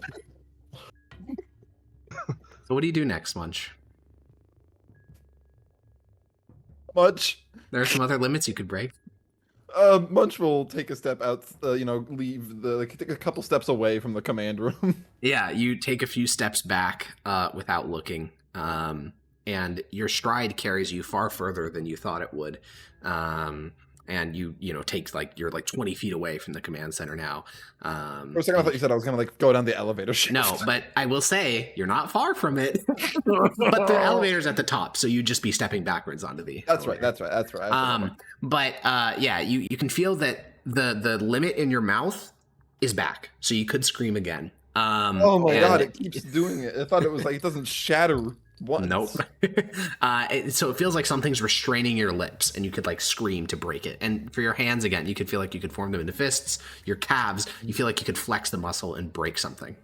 I'm gonna turn away from the command center, like look towards the elevator, and clench my fists. Yeah, you can't hear shit because you're deafened still, but you see your fist begin to like reciprocate back and forth hundreds of times a second. And for everyone else, you just hear this like the sound like basically a motor going clunk, clunk, clunk, clunk, clunk, and then the fists, or like whatever fist you clenched, begins to just pound back and forth like a reciprocating like hammer or something. Fucking pile bunker, hell yeah! Munch like that. Munch can't speak. Munch is so sad. Munch can't speak. Munch can't eat. Munch can just punch. Yeah, I have no mouth, but I was Munch. All right. I'll get Rathaclick to get some bugbears and carry Munch over to where the golem is, just so he can like, hear. No. But you can't stop them. I know. Like we'll walk out of the command center and begin to walk towards the barracks. You can Munch. You never turned around, so I guess you did. Yeah, you turned towards the elevator, and you had zero hearing. Your only port is your sight. So yeah. Now I'll try the calves. Yeah, you feel. Yeah. Oh. Okay. Oh, I don't know they're here, do I? No, you don't. Yeah, you squeeze your calves, and as Rathaclick is returning to the command center with several bugbears, you guys watch as the golem. Actually, I'll describe what it feels like. Basically, you clench your calves and you feel like you have to run forward. Imagine you're 100% certain a monster is like behind you and about to bite your back. You feel you have to sprint forward. none of you have sprinted. Like, you haven't sprinted, Yapper hasn't sprinted. Now you actually do sprint. And those of you in the command center watches the calves, these massive runes flare up brightly. The golem rockets forward and slams into the stone wall on the far side of the elevator at full speed. And, Munch, you feel, you hurtle towards the wall running. You don't even know how fast you're moving. You hit the wall, and you are a biological organism. You think this should hurt, you should die. You feel zero pain, and you just kind of like rebound off the wall, and you don't even get knocked over. They're very stable golems, but there is like an imprint of the golem on the wall because you slammed into it so hard. Of me like getting terrified, running into a wall at like 300 miles an hour. Yeah. We might have to disconnect the wrecking ball pretty soon here.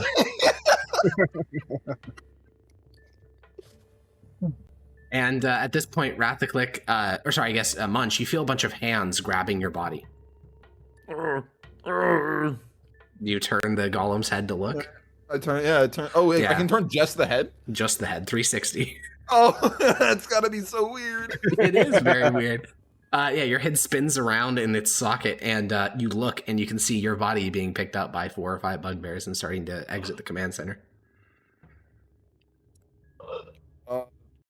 I will attempt to clack my fist against my thigh 2 times. Ding, ding. Yeah, deafening. Just ding, ding. Oh, I'll put up a hand, tell him to hold. The bugbears will stop. I guess he doesn't want to move. All right, they'll drop him. You just feel like as you hit the ground punch. Munch, can you hear us yet? Can I? That's a good question. You can start to get like the vague shape of the words.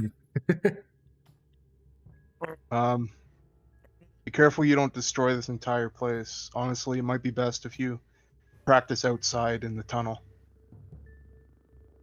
He might cause a cave-in if he does that. I think he's done enough exploring. We don't want to break the thing. We just got it. Look at the front. It's covered in all sorts of scratches.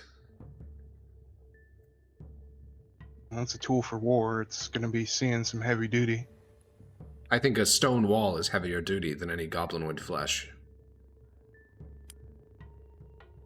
Aren't we like trying to take one step, come back to the other side of the elevator as slowly as possible to not? Yeah, it actually can make really small steps. Like if you really, what feels like would not even move a human body, like would be putting one foot in front of the other foot, but not even fully, like halfway. Those little tiny baby steps translate to what feels like Munch's normal walking speed.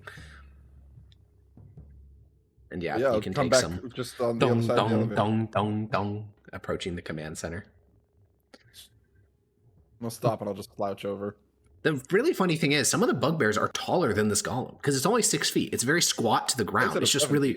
I think. You're right. Yeah, it is 7 feet, and it's pretty wide. But yeah, I think Munch is taller than. Like, it's not tall. It's just thick. It's a thick thing. Damn, boy, thick. Yeah. And I think Rathaclick will kind of walk up and tap the golem with the end of his spear and say, "Can you feel that?" Dong dong. Jesus Christ, that's so loud. Well, we got golems. Quite nice. Can I gesture my fist over to my body? Yeah. And then stand up and slump down again? Yeah. You want out, Munch? Clang. Rathaclick will say, wait. We need to know if they can pull themselves out. Munch will mentally try to pull himself out. Yeah, as you think of it, you feel at the base of your skull, and where the brainstem is, there's a tether, and you weren't aware of it before until you actively make this thought. And you feel like you could rip it out of your skull. Oh, I hate that feeling, but Munch will try. And this is the weirdest feeling ever, because you lift your hand to rip it out of your brainstem, and nothing moves. Your body doesn't move. The mech doesn't move. It's as if you are fully detached from reality. And you grab this thing that you can feel in your brainstem, and you kind of tug on just a little bit to see if it'll pop out. It won't. You have to rip. That concerns me. Yeah. Munch don't want to rip that.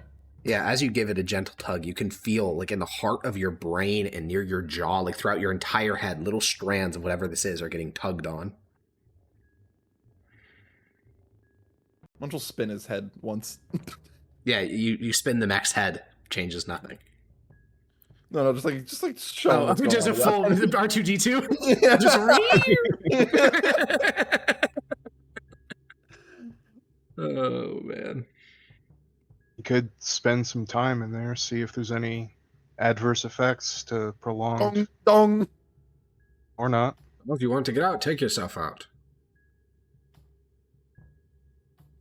All right, well, Munch will just rip it. Rip. Roll an intelligence saving throw. All right, let's see. It'll be the this is the saving throw to determine whether or not I'm brain dead. No, it's just 2d10.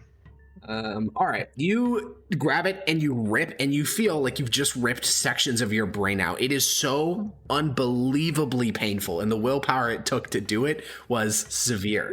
And you take 14 psychic damage, and you don't immediately get back into your body. Instead, you're once again in this liminal white space where you feel genuinely removed from the world. You don't know what the fuck this is. You need some explanation for it, because it feels like you died for a second, and then you get hurtled back into your body. Your throat is burning from the vomiting earlier. Your ears are still ringing in pain. And you could feel bits of it when you were in the mech, but you realize now your sensation was dulled to all hell. This is so much worse now that you're back in your actual body.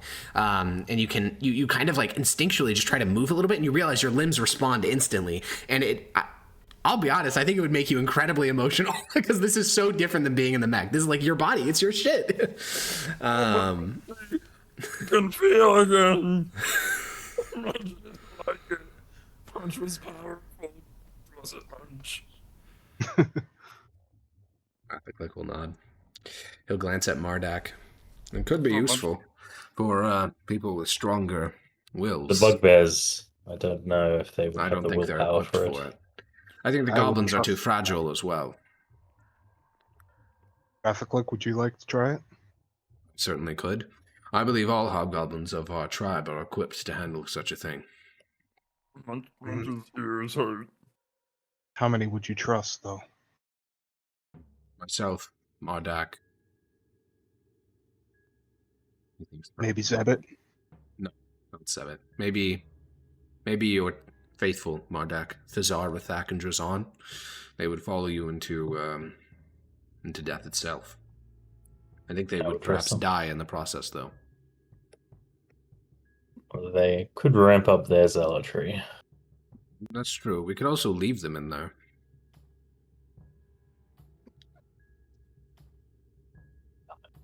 They would accept it, I'm sure. I would like to propose one last experiment. We have several youthful bugbears who could probably survive getting in, but not getting out. We could try to terminate their physical body and see what results. Bad idea. Why? If we do that, and they get stuck there, then we're stuck with a golem that we can't control. Not necessarily. We have the reset chips or whatever they're called, right, Borgie? And he'll just kind of shrug. He doesn't. His knowledge he's reached the limit of shit he knows. He shrugs. Either way, it just seems more useful to have something fully in a mech rather than partial physical and partial flesh.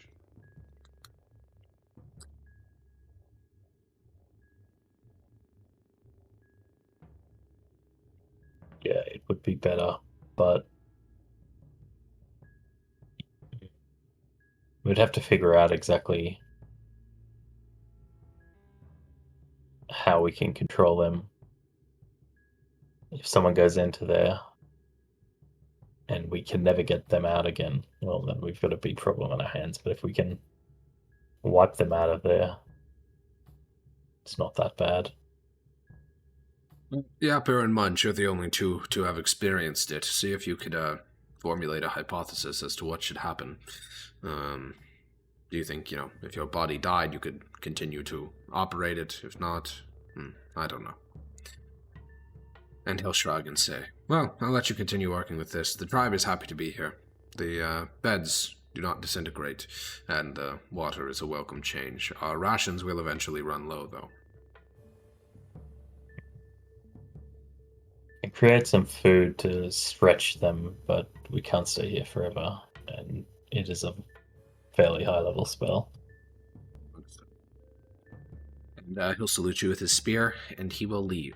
And for the four of you, I think that, because of how harrowing the experience of entering a golem is, I think, each of you would take a bit of downtime. And I'd like each of you to just talk about, as this spore cycle comes to an end, what your character is doing, with the evening time that they have.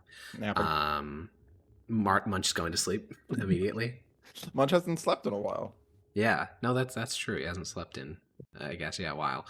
I think that evening, as everyone else is doing things, you're sleeping in a cuddle puddle with your fellow bugbears. Who the fuck needs beds? But you do have, I guess it's a nightmare. You keep going back to that white place with no floor, no ceiling, no anything. Your body wasn't real. Your mind was the only thing left.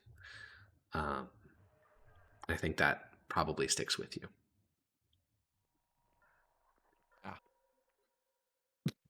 Mardak, what about you?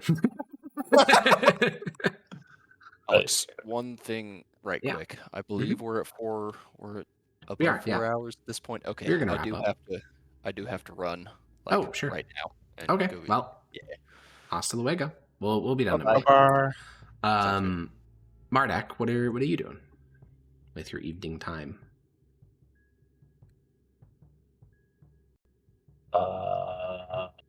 I'll find my followers. Yeah, you can find the Tsar, Rathak, and Drazan have established a rationing system for the faucet. Even though it's essentially an endless supply of water, they've established that you have to get in line, and they'll dole out certain amounts of water. I'll start presenting them the idea of there's 3 of my faithful and there's 3 of these golems. The They'll nod. bugbears, they don't have the willpower, and the goblins, they're not strong enough. Perhaps, though, you 3 could control them. We'd have to do a lot of work beforehand, but Rathak the will amount of- nod and say, "Whatever suffering you ask for us to go through, I'm sure that the others would be willing to accept it." it seems like an entirely different kind. I suppose I'll have to try it next, but As you say, Holy Speaker, we are birthed into this world to suffer, and then we leave this world alone and still suffering. All that matters is bringing purpose to that suffering, and if we can do that, there's nothing else to be said.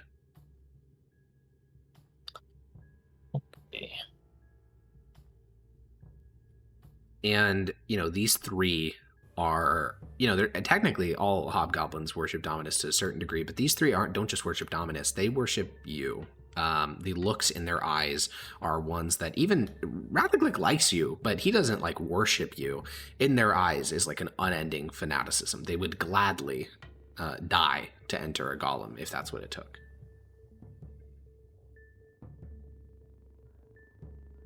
okay. And Yapper, what do you do in the evening as the tribe kind of spreads around the outposts, kind of poking at things and picking out beds and food and water? Yapper would be camping out by the golem that we tested that he was inside. He's kind of flipping through his book, whereas that would normally be a very furtive, very manic episode of whispers and his weird Yapper language. He's very serene. He's just kind of staring at the golem, kind of staring at his book. Yeah. Yeah, I think Has Yapper ever worried that the deals he'd made with other spirits had diminished his own soul? Was that a concern that he had? Or was he pretty confident he was still him? No, Yapper's always been Yapper. It's his mind is, for lack of a better term, software, and his bodies are transient. Yeah, and the golem almost seems to confirm that to a certain degree, because you were able to be almost fully outside of yourself, or at least that's what it felt like. Well, no, Um, like it felt like two bodies, one soul, because yeah, he could because you could feel. hear. Yeah, Yeah, he could feel, he could hear, he could smell, he could vomit. yeah. It feels to him like there might be a way to learn to control both bodies simultaneously, but that is so beyond. That would be like months, if not years, of practice. It is very powerful creator magic, if it even is creator magic. And of all the things you found in the outpost, the various entries, the short notes, even the golem experience, is there any part that you think would harrow Yapper and remain in his mind? No, this is the key to paradise. This is what will lay the eye stealers low. This is how we get out. This is how we escape the Red King. This is a boon from the gods. Okay. And then I think the last thing that we'll do in this session is Yapper, you drift off to sleep. Mardak, you eventually drift off as well. This dream would happen to Mardak, Hiss, Blam, and Yapper, identically. You stand. No much. You stand on a mountain. You don't recognize this mountain, and you are on the surface. Above you, there is only open sky. There are green trees. It is alien. It is foreign. It is borderline scary. And there is a great egg in the valley beneath you of bright red. And milling about this egg, you can see all these little specks. And even though you can't really make out any detail, you know they are creators. And they are attempting to break into the egg. They're using chisels, they're using hammers, they're banging symbols together, they're attempting everything they can. And you notice at the top of this great red egg, massive as a mountain, you can see a little crack begins to form. And with that, we're going to end it. I'll see you next time. Bye-bye. Bye-bye.